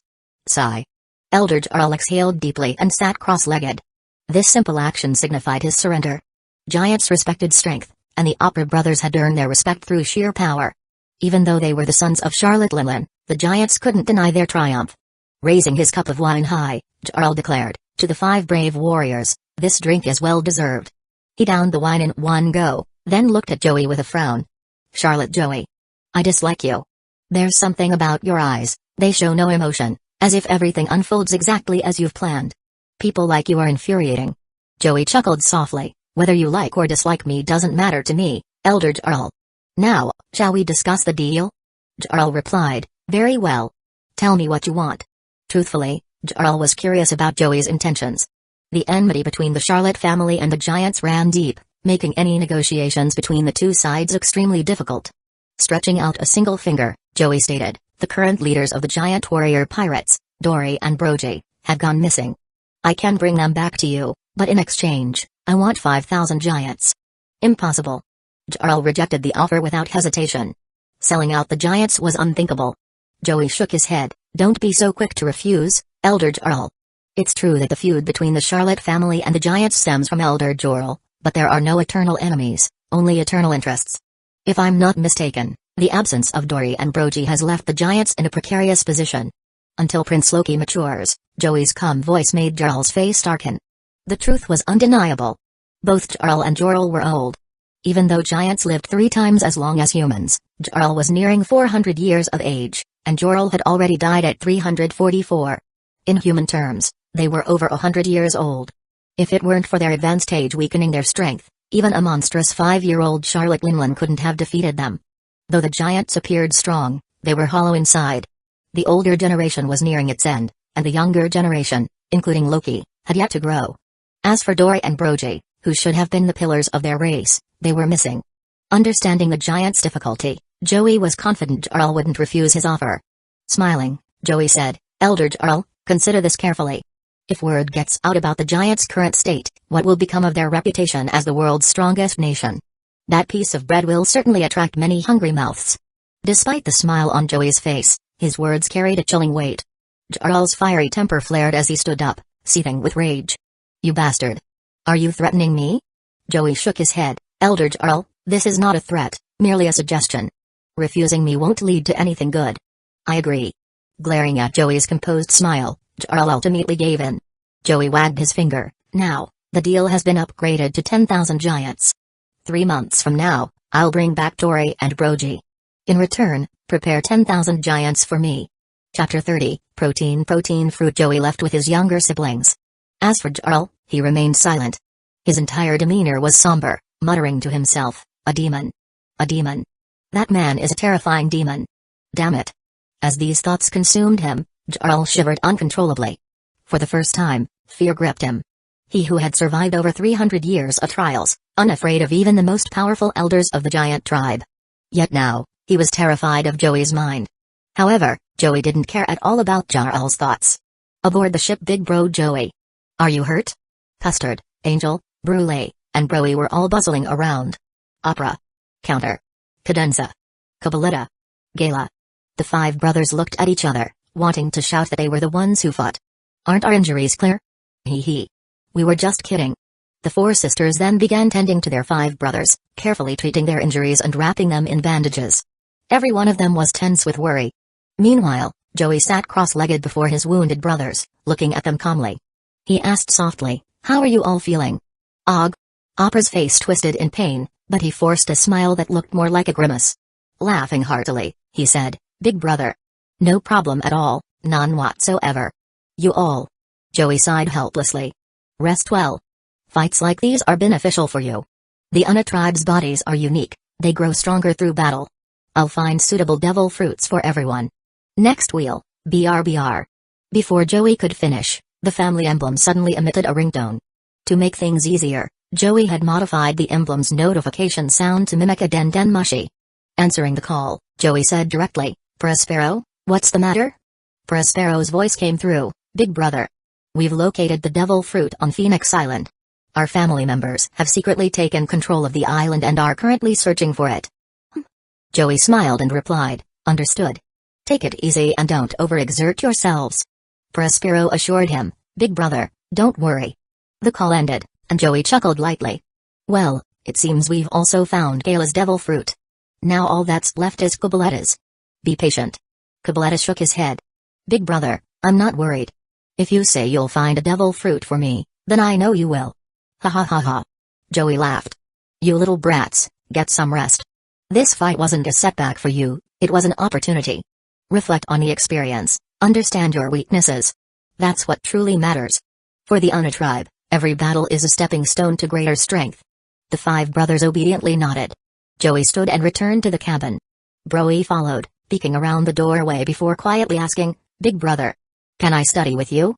Joey smiled. If you like studying, then come in. You can learn whatever you want. Alright. Broey ran in happily, sitting right beside Joey and hugging him. Curiously, she asked, Big brother, why did Darryl refuse when we first asked for 5,000 giants, but later agree when we demanded 10,000? Joey patiently explained, it's quite simple. At first, Darryl was unwilling to accept reality. But once I laid out the threats and benefits, he had no choice but to comply because I somewhat hold the giant tribe's fate in my hands. I see. Broey nodded in understanding. Joey observed her thoughtful expression. With her cherry pink hair, Broey was a sharp and clever girl. She had a princess-like demeanor, complete with a bit of a spoiled attitude. But for Joey, that wasn't a problem. Compared to Brule, Broey had an even greater gift, not in innate ability, but in her intelligence and resourcefulness. Her sharp mind made her talents stand out. After a moment's thought, Joey suddenly said, Broey, do you want to eat this devil fruit? As he spoke, he retrieved a devil fruit from the family emblem. The family emblem, which Joey had upgraded with achievement points, now had additional functions beyond remote communication and identification. It also had spatial storage capabilities, with an internal space of 20 cubic meters. While not massive, it was more than enough for practical use. Ah! Broey froze in shock. For a moment, her small body trembled with excitement. Joey treated his siblings equally, doting on them in daily life, strict during studies, and serious when teaching. However, he only gave devil fruits to those siblings who were truly suited for them. Many of his brothers and sisters didn't have devil fruits, not because they couldn't eat them or due to a lack of availability, but because Joey carefully considered whether they could stand on their own. If his siblings couldn't become independent, it was fine for them to remain at home and work in administrative roles. There was no need to push them into the spotlight. But now, Joey was offering a devil fruit to Broey. There was no need to guess what this meant. Excitedly, Broey nodded repeatedly. I want it. I want it. Big brother, I want it. Hey, Joey gently patted her head. You excitable child. This devil fruit is a Parimsha type, the protein fruit, belonging to the category of food-based fruits. Chapter 31, Bird Fruit, Model, Phoenix. This. Broey gazed at Joey with adoration. Suddenly, Broey leapt into Joey's arms, smiling brightly. Big brother. You're the best. The absolute best. Joey's eyes were filled with warmth as he gently stroked Broey's hair. The Food Fruit series. Katakuri's Mochi no Mi. Crackers Bisu no Mi. And now, the Lick fruit, Milk fruit, and Booze fruit collected by Joey. These fruits belong to the Food Fruit series. While Joey traded lower-tier devil fruits, he specifically gathered high-tier ones. With such treasures in his possession, Joey planned carefully for the future. After all, the Charlotte family, or perhaps the Kingdom of Todo Land, would require ministers to govern it. For those crucial positions, family members would naturally be the most suitable candidates. Anyone consuming one of the food fruits would be marked as a minister in the making. Joey spoke gently, Alright, little one. Eat the devil fruit. Just a heads up, it doesn't taste good. Okay. Broey stared at the pale white fruit in her hands, swallowing nervously. Then, with a determined gulp, she bit into the devil fruit. Its taste was so awful it brought tears to her eyes, yet she refused to spit out even a tiny piece. Joey, a bit exasperated, wiped her tears and said, You only need one bite of a devil fruit, you know. There's no need to eat the whole thing. But Broey shook her head firmly. No way. Big brother trusts me so much, I have to show my resolve. Alright. Joey nodded approvingly, a smile on his face. That's the spirit. You're a brave little one. Since you excel in swordsmanship, this fine blade is yours now, quick blade, drizzle. Broey gleefully took the massive blade, nearly 4 meters long, her joy uncontainable. Standing up, she exclaimed, "Big brother. I'll be off now." Joey nodded. "Go ahead. Take your time getting familiar with your devil fruit's abilities and practice with Drizzle. It's a very light blade, perfect for quick strikes. Master it well." "Got it." Broey happily embraced the enormous Drizzle and left with a spring in her step. Watching her go, Joey mused with a sigh, "What a spirited little girl." Afterward, he returned to his studies. There was always something new to learn, an endless ocean of knowledge and information. The ship sailed swiftly. From the village of Elboff, it took only 3 days to reach Phoenix Island. Clack. Clack. As Joey disembarked, he glanced at Opera and the others who wished to follow him. "Opera, your encounter's injuries have healed. Focus on taking care of the 3 younger brothers. Stay here. Phoenix Island has 100 family force members stationed, so there's no need to worry." Opera thumped his chest confidently. "Big brother. Don't worry. I'll protect my younger siblings with my life." Joey nodded and stepped off the ship. A nearby Mafia member quickly approached, bowing respectfully. "Young master, we've received reports about the Torai Nomi, mythical zone, Phoenix form, as per your orders. We're continuing the search." Joey asked calmly, "Are the reports reliable?" The Mafia member replied, "The information seems accurate, and, young master." Before he could finish, another Mafia member rushed over, excitement clear in his voice. "Young master. The Torai Nomi, mythical zone, Phoenix form, has been found." "Oh?" Joey's interest was piqued. "Very well. Bring it here." The Mafia member handed over the Phoenix fruit, and Joey carefully examined it. Moments later, having memorized the entire devil fruit encyclopedia since childhood, Joey confirmed its authenticity. "Excellent. Head back to Tato Land and collect a 10 million Bailey as a reward from Perispero." Joey smiled in satisfaction as he looked at the gathered Mafia members. "Thank you, young master." There were 100 Mafia members present, each receiving 10 million Bailey. Altogether, Joey would be spending 1 billion Bailey. Fortunately, over the past 10 years, Joey had amassed great wealth. Without it, such generosity wouldn't have been possible. But spending 1 billion for a mythical zone fruit, and strengthening loyalty in the process, was well worth it. The 2,000-member Mafia under Joey's command was an elite force. Yet Joey knew the truth: no matter how loyal or capable, non-family members always carried a risk of betrayal. Maintaining their loyalty required both rewards and discipline. It was a delicate balance between authority and generosity. Only by mastering this balance could he ensure unwavering loyalty. Joey's ambitions extended beyond just family. To build his Tato Land empire, he needed more than just relatives in his ranks. Back on the ship, Joey casually tossed the Phoenix fruit to Gala. "Gala, this is your devil fruit. Cadenza, your fruit has been located on the Grand Line. We'll head there soon. As for Cabaletta, don't worry. There will be news of your fruit in the future." Gala received the Phoenix fruit with trembling hands, excitement spilling over. "Thank you, big brother." With that, he bit into it without hesitation. Cadenza scratched his head and said, "Big brother, no rush. Let's focus on more pressing matters first." "Ha ha ha." Cabaletta laughed heartily. "Big brother, even without a devil fruit, I'll become stronger. I'll never let you down." Joey smiled warmly. "Good." Suddenly, whoosh! Blue flames erupted as Gala transformed into a phoenix and soared into the sky. Watching Gala ascend, Joey grinned.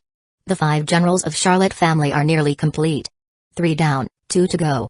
Chapter 32, First rise to fame. From the time Joey set sail from Cake Island, first stop, Elboff's warrior village. The deal was struck. Second stop, Phoenix Island. The bird fruit, mythical zone type, Phoenix form, was secured. Next up, the third destination awaited. However, while Joey prepared for his journey, elsewhere aboard the ship, the Queen Mama Chanter, Katakuri, Compote, Cracker, and their crew encountered trouble. Or rather, trouble found them. Ha ha ha. When a pirate ship drew near, and a hulking pirate with a massive blade sneered, "Brats. That's quite a fine ship you've got there. Hand it over." And oh, what's this? A group of lovely young ladies? Even snake-necked beauties, no less, such rare treasures. The pirate licked his lips, his excitement palpable. "Give them up, too, and I might just let you live." Cracker's fury ignited. But before he could act, an overwhelming pressure burst forth from Katakuri. Katakuri, Cracker, Compote, Mundi, Amand, Hashi, and Defili. 7 members of the Charlotte family had embarked on this voyage. For the Charlotte family, protecting their own was a sacred duty. Under Joey's guidance, however, Katakuri had developed an almost pathological sense of the family pride. Dare to bully his family? Unforgivable. Dare to insult them? Intolerable. Even a single slight was grounds for death. This was Katakuri's creed. Crackle. Snap. A dark purple aura erupted around him, a manifestation of his mastery over Conqueror's haki. Katakuri's crimson eyes burned with rage. He growled, "You dared insult my family? You bastards deserve to die." Whoosh. With a step, Katakuri jumped into the air. His arm transformed into Machi, pulling his trident, Mogura, from his wrist. Ha ha ha, the pirate laughed, unbothered. "A brat like you? What gives you this arrogance? Is it that devil fruit power of yours? Let me tell you, my bounty is," Machi thrust. Katakuri's arm spun like a drill, wrapping Mogura in Machi as it rotated at high speed. Shake. In an instant, the spinning attack pierced through the pirate's skull. Drip, drip. Blood dripped from Mogura as Katakuri landed on one knee, his expression cold. Standing, he flicked the trident clean and declared, "Every single one of you will die. Willow Machi." Without pausing, Katakuri leapt into the air, his leg morphing into tendrils of Machi. Coated with armament haki, they crashed down from above. Boom. The pirate ship was obliterated in a single, devastating blow. Help. No. Please, no. What kind of monster is this? In mere moments, Katakuri's overwhelming strength annihilated the pirates and their ship. Humphrey. Back aboard the Queen Chanter, Katakuri ordered coldly, "Recover all their treasure." "Yes, Lord Katakuri." The crew began salvaging the spoils. Though the Charlotte family had only 2,000 elite fighters, Joey had expanded their forces over the past decade to include tens of thousands of ordinary personnel. Most of these lacked significant combat power and handled logistical tasks. For this voyage, 500 crew members accompanied the 7 siblings to manage various operations. Soon, the treasure was recovered. Katakuri waved his hand and commanded, "Continue. We've had no word from Mom yet, so there's no rush to head to God Valley." "Yes, sir." Under Katakuri's orders, the Queen Chanter resumed its course toward their next destination. Initially, Katakuri had planned to meet with his mother. But after reconsideration, he realized joining the Rocks Pirates' way held little value for him. Instead, the vast ocean offered opportunities to hone his skills. With countless pirates to hunt, they could train, amass wealth, and perhaps even seize valuable devil fruits. It was a plan with no downsides. Thus, Katakuri and his 6 siblings, flying the banner of the Big Mom Pirates aboard the Queen Chanter, began their journey. Mighty Machi's Spear. Slow Ballad / Biscuit Warriors. Katakuri, Amand, Cracker, and Compote swiftly built their reputations. Mundi, Hashi, and Defili did the same. In just 2 short weeks, the 7 siblings had made their mark on the new world. Young Tsuru, holding a fresh bounty notice, remarked, as expected of Charlotte Linland's children. "In just half a month, they've destroyed 18 pirate crews." The young Zephyr nodded. Those 18 crews weren't the strongest, but they weren't weaklings either. To survive in the new world requires strength, and these 7 brats are clearly formidable. Garp, ever casual, laughed. "Why worry about brats?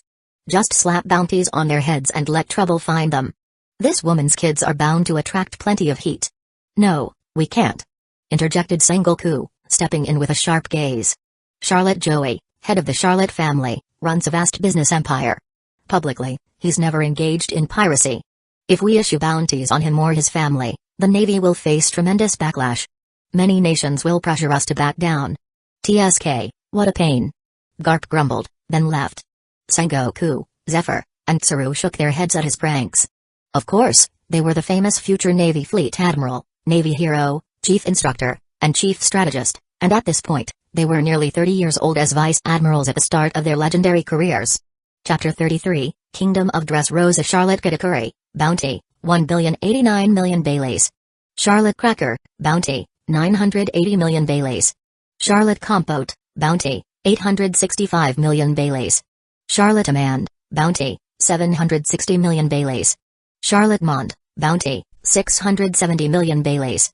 Charlotte Hashi, Bounty, 660 million Baileys. Charlotte Effley, Bounty, 650 million Baileys. A soft chuckle escaped Joey's lips as he examined the freshly printed bounty posters in his hands. Opera, standing nearby, couldn't help but exclaim, "It's only been half a month, and they got such high bounties. And Katakuri's bounty has already surpassed 1 billion. That's incredible, isn't it?" The amazement was shared among Opera and his 4 brothers, but Joey's calm tone interrupted their awe.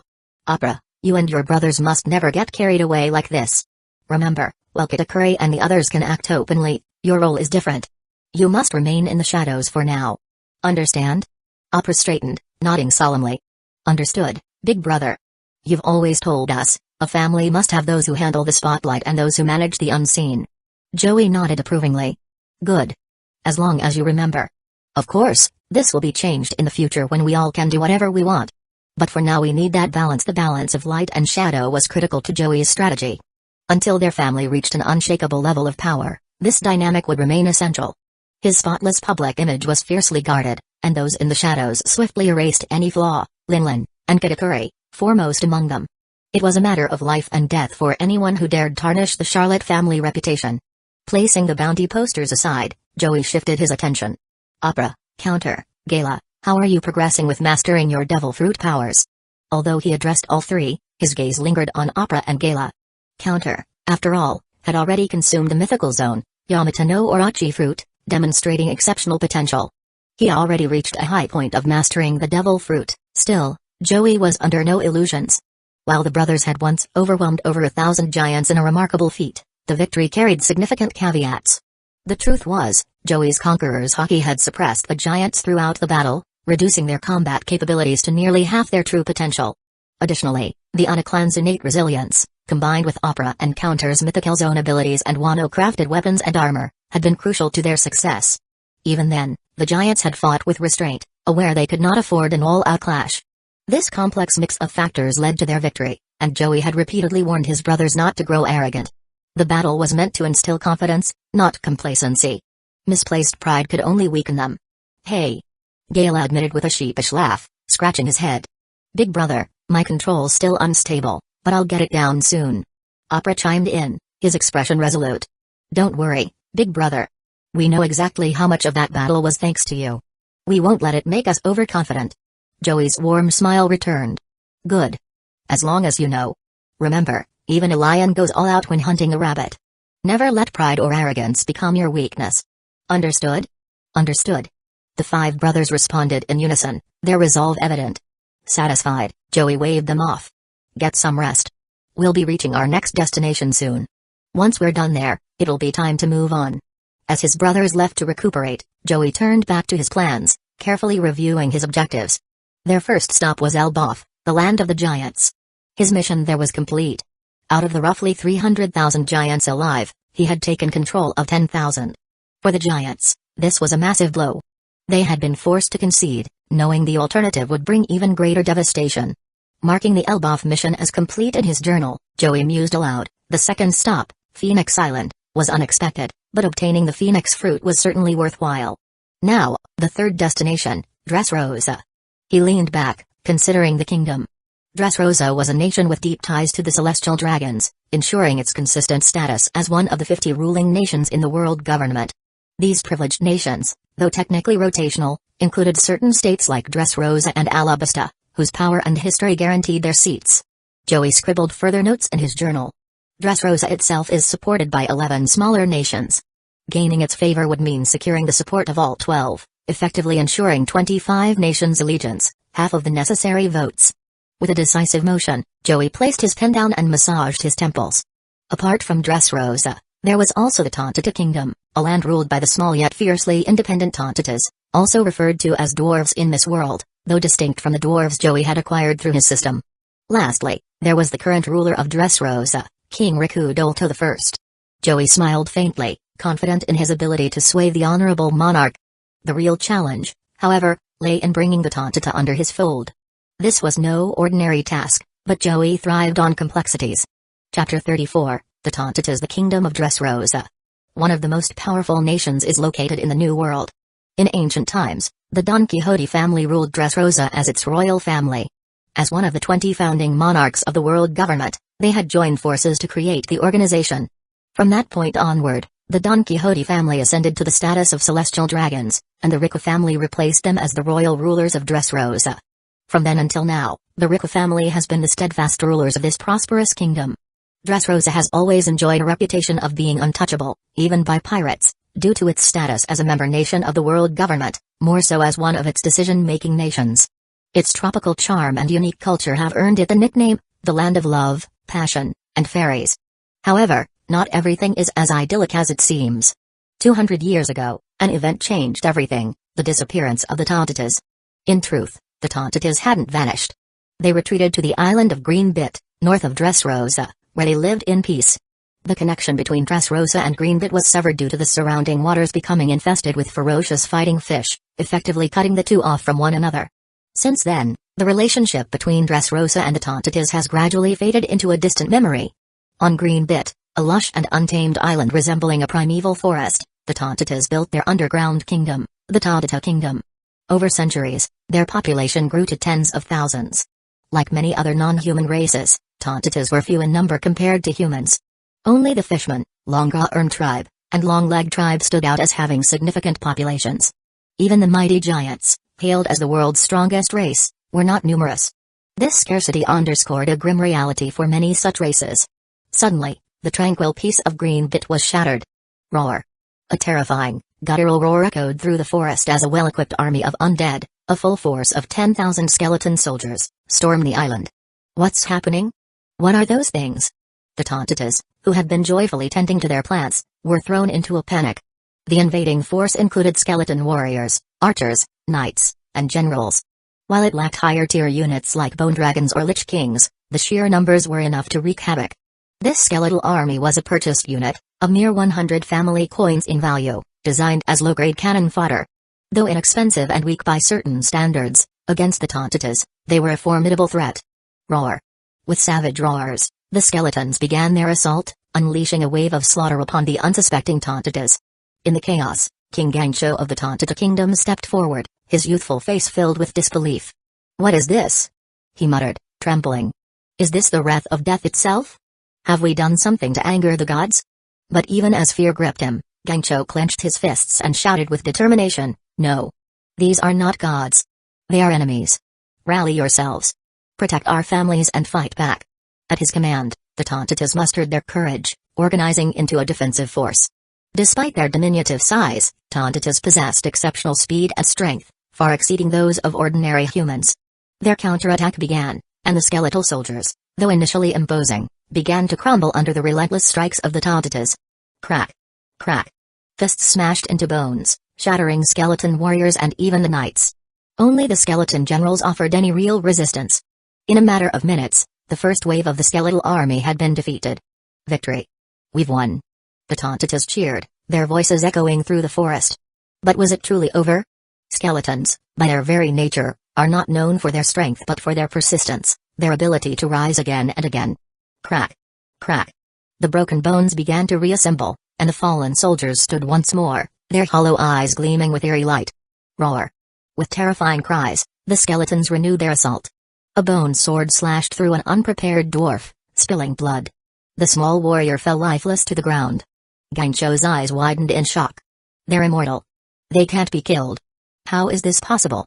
He gritted his teeth and shouted desperately, "Send word to the Riku family. The Riku family has always been our ally, they will help us. Go now." The Tontitas had no choice but to seek aid. But was Dressrosa truly unaware of the chaos unfolding on Greenbit?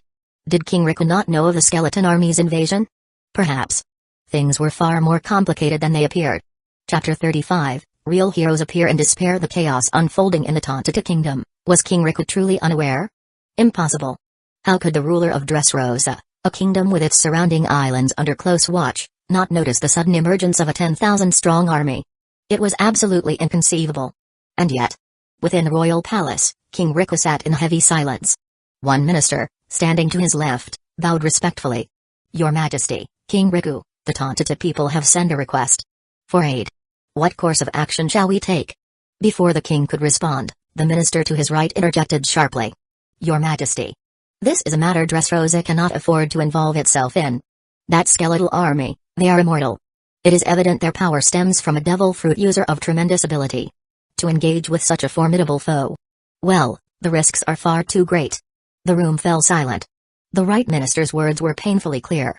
Anyone with even a fragment of sense could see that this situation was far from simple. To involve Dressrosa would bring potentially disastrous consequences. King Riku, his expression helpless, nodded decisively. Dressrosa has not maintained a formal alliance with the Tontita Kingdom for over 200 years. Inform them, we cannot provide assistance. Understood. Both ministers bowed and left the room, their footsteps echoing as they departed. It was not a decision made lightly. King Riku's choice, though heartless, was the most pragmatic one. The skeletal army's immortality, combined with the unknown strength of their commanding force, was not a risk Dressrosa could afford to take. Moreover, while King Riku was a benevolent ruler who genuinely cared for his people, he was also a shrewd politician. As history had shown, he could be cautious and calculating. When the odds seemed insurmountable, he hesitated to act. Yet, when hope aligned with opportunity, such as Luffy's arrival, he fully committed to the cause. A pure politician. For someone like Joey to manipulate such a man would be easy. But to secure his unwavering loyalty? That was an entirely different matter. After all, Joey wasn't just a Charlotte family leader, he was also behind the Big Mom pirates, an infamous and deadly force of the seas. What? They refused? No. This cannot be. The Tonta emissary, trembling with disbelief, stared helplessly as the palace guard stood resolute. Alas, there was no response from the soldiers, their silence unwavering. They were bound to their orders. Even if their hearts ached to help, as soldiers, they could not defy their king's decree. Ah! Help us. Please, don't let this happen. The emissaries' cries were drowned out by the faint echoes of despair. The anguished screams of the Tonta echoed from afar. The sounds of bodies torn asunder reverberated in the ears of the pleading emissary. Years of friendship, loyalty, and alliance, all cast aside in an instant.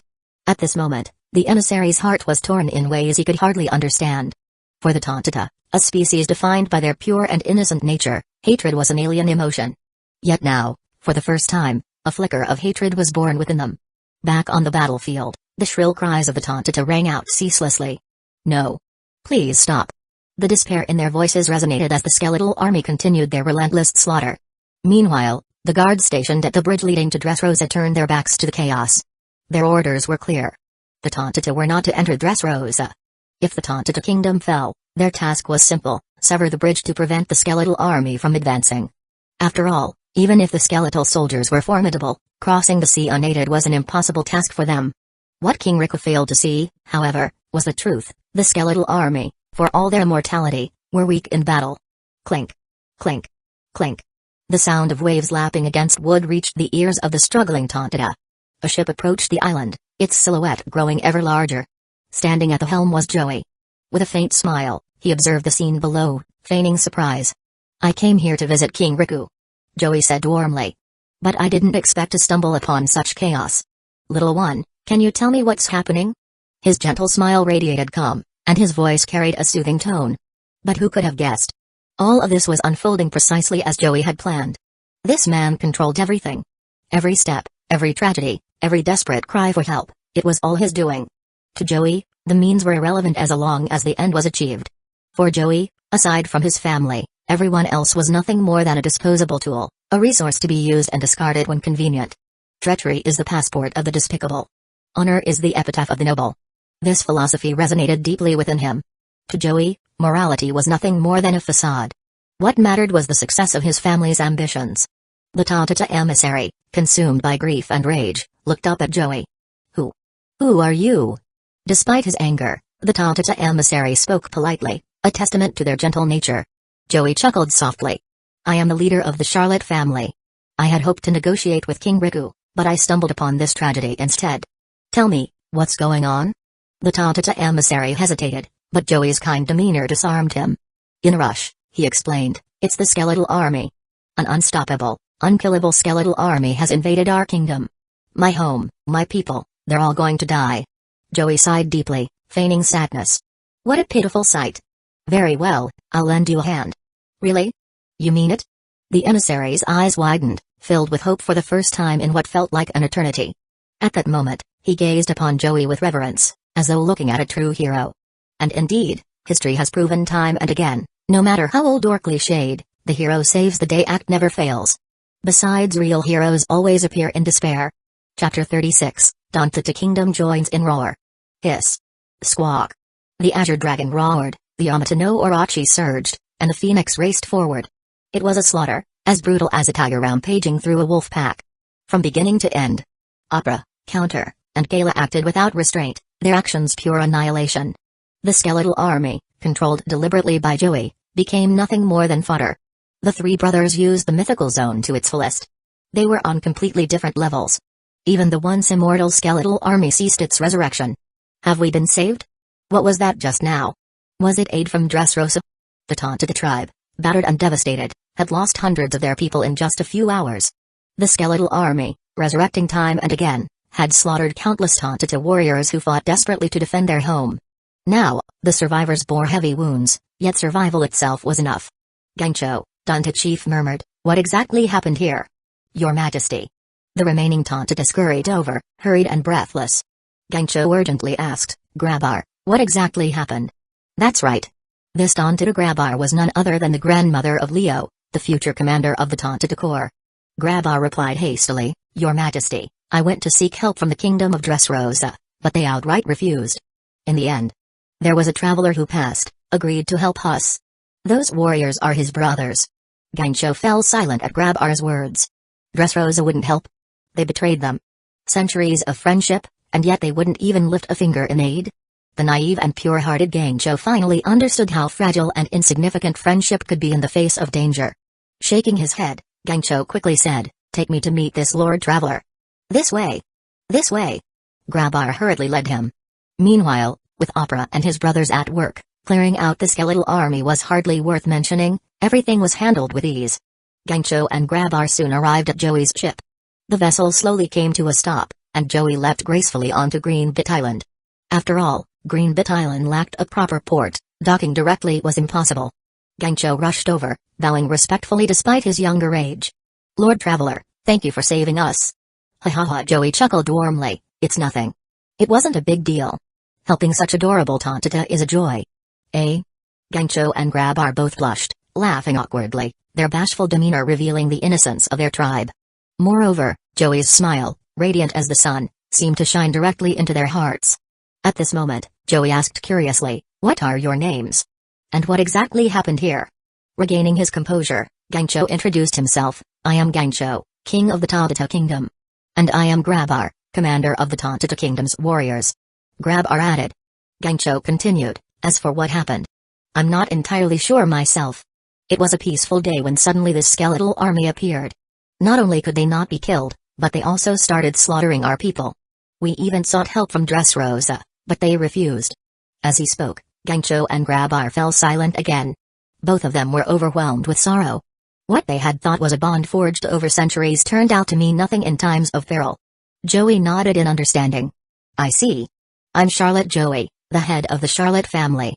I originally came to Dressrosa for trade negotiations. Who would have thought such an incident would occur?" Without hesitation, Joey continued, "The skeletal army was created by a devil fruit user. With sufficient power, they're easy to destroy. But with your Tontita tribe's limited strength, what will you do in the future? Next time, I won't be here to save you." Gangcho and Grabar both fell silent again. This land had been their home for generations, and now it faced relentless threats. What could they do? Should they leave? Shaking her head, Grabar said, "We don't know. Our ancestors have lived here for centuries. Leaving suddenly." Her voice trailed off as she shook her head again. Gangcho, on the other hand, bowed respectfully. "Lord Joey, thank you for saving us. You've rescued the entire Tontita tribe. Would you honor us with a visit to our kingdom?" Joey smiled gently, "Of course. Once I dock my ship at Dressrosa, I'll gladly pay you a visit."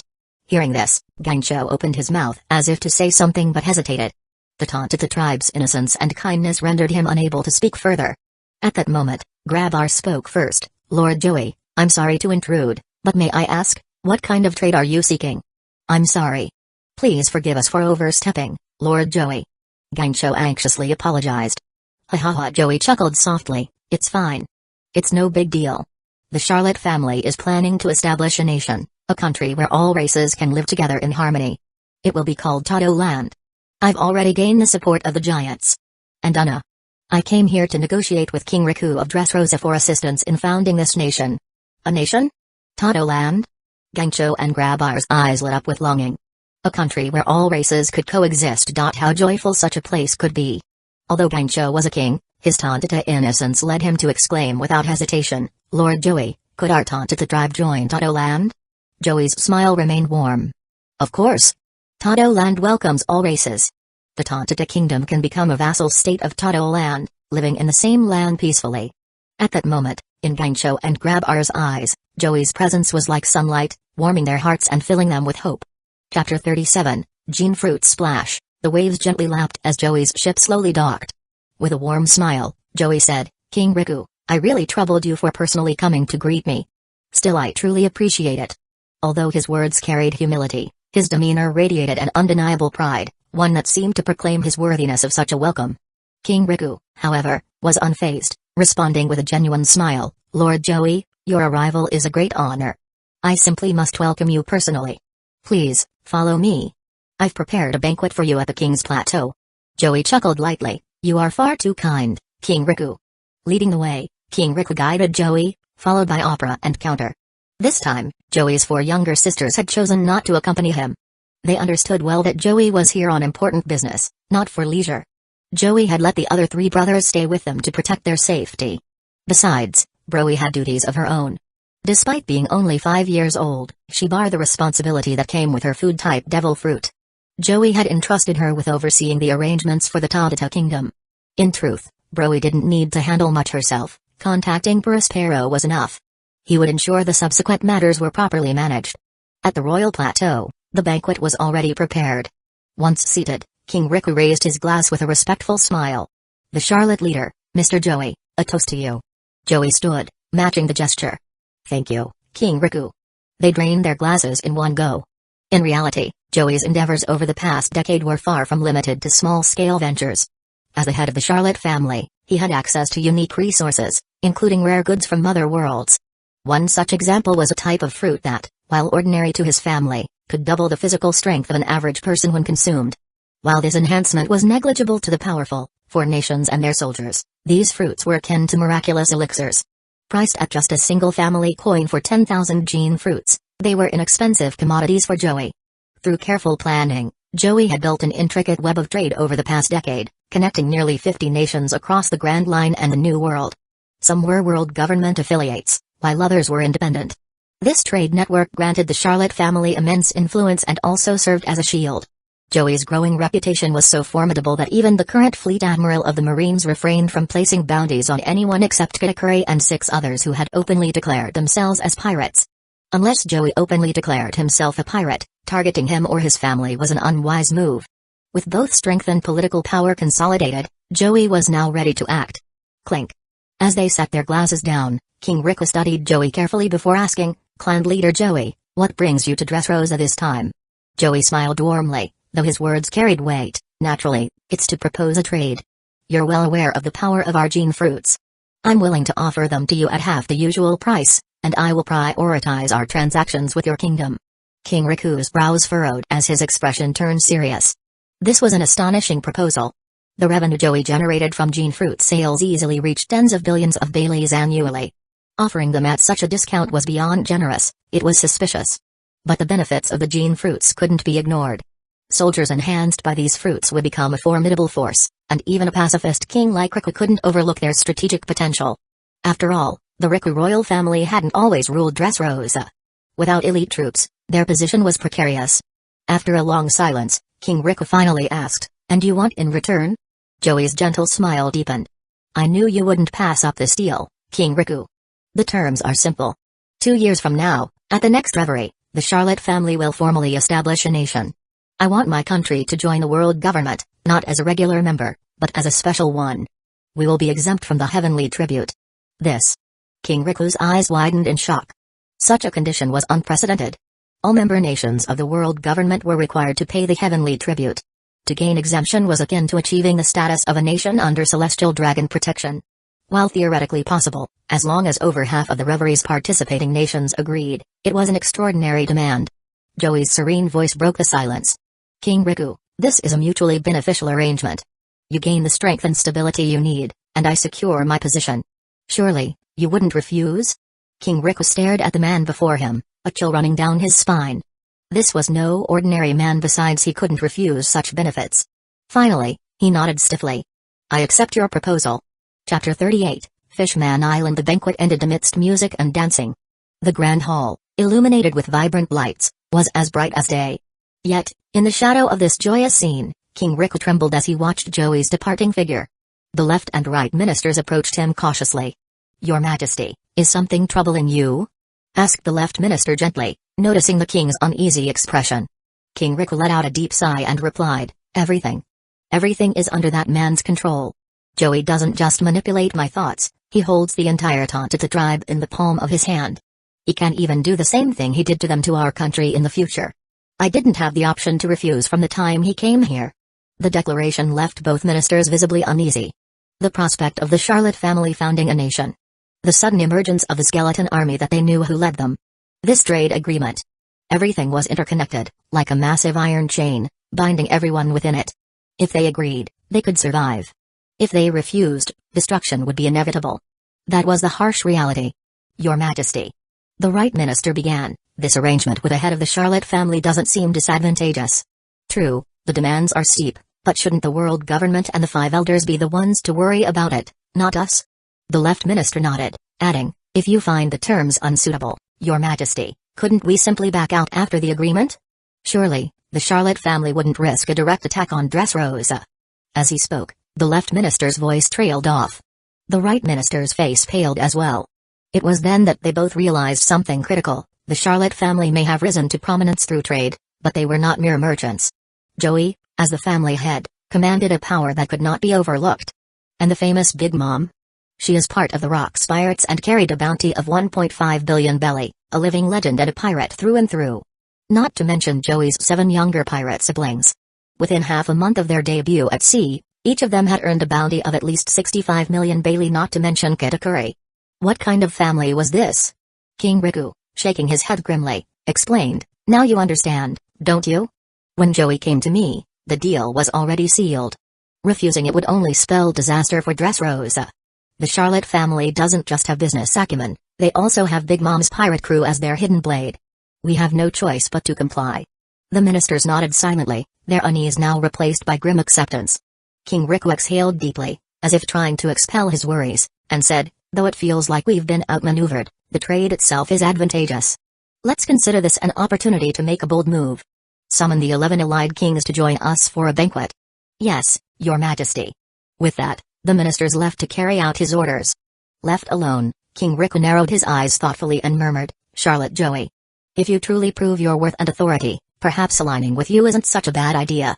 After all, many covet Dressrosa's position as a decision-making nation with 11 allies.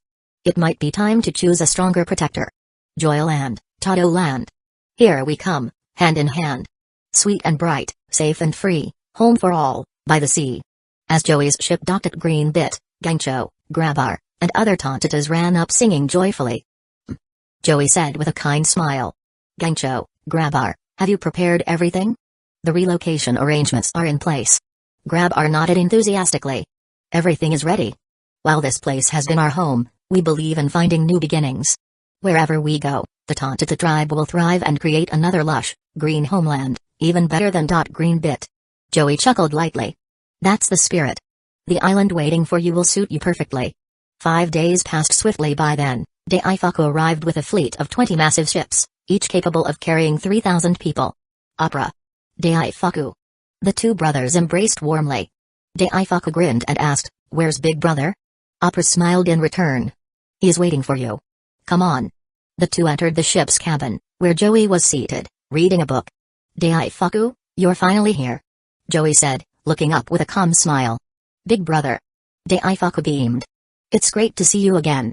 I brought all the ships you requested. Joey nodded approvingly. The Tontita tribe might be small in stature, but their numbers were considerable, over 100,000. With these 20 colossal ships, transporting them was no problem. Joey took a moment to think before giving further orders. Daifuku, once this relocation is complete, tell Perispero to notify Katakuri and inform Mom. In a month and a half, she is to head to Hikinazu, the pirate island, to extract some souls. Daifuku straightened up and replied seriously, understood. Joey continued, 2 months from now, you and Oven are to prepare large ships and meet me at the village of the Elbaf warriors. Got it, Big Brother? Daifuku said confidently, thumping his chest to show his resolve. The relocation began immediately. In just 1 day, the Tontita tribe was fully prepared to leave. With everything settled, Joey once again set sail. Next destination, Fishman Island, the 4th stop on his journey.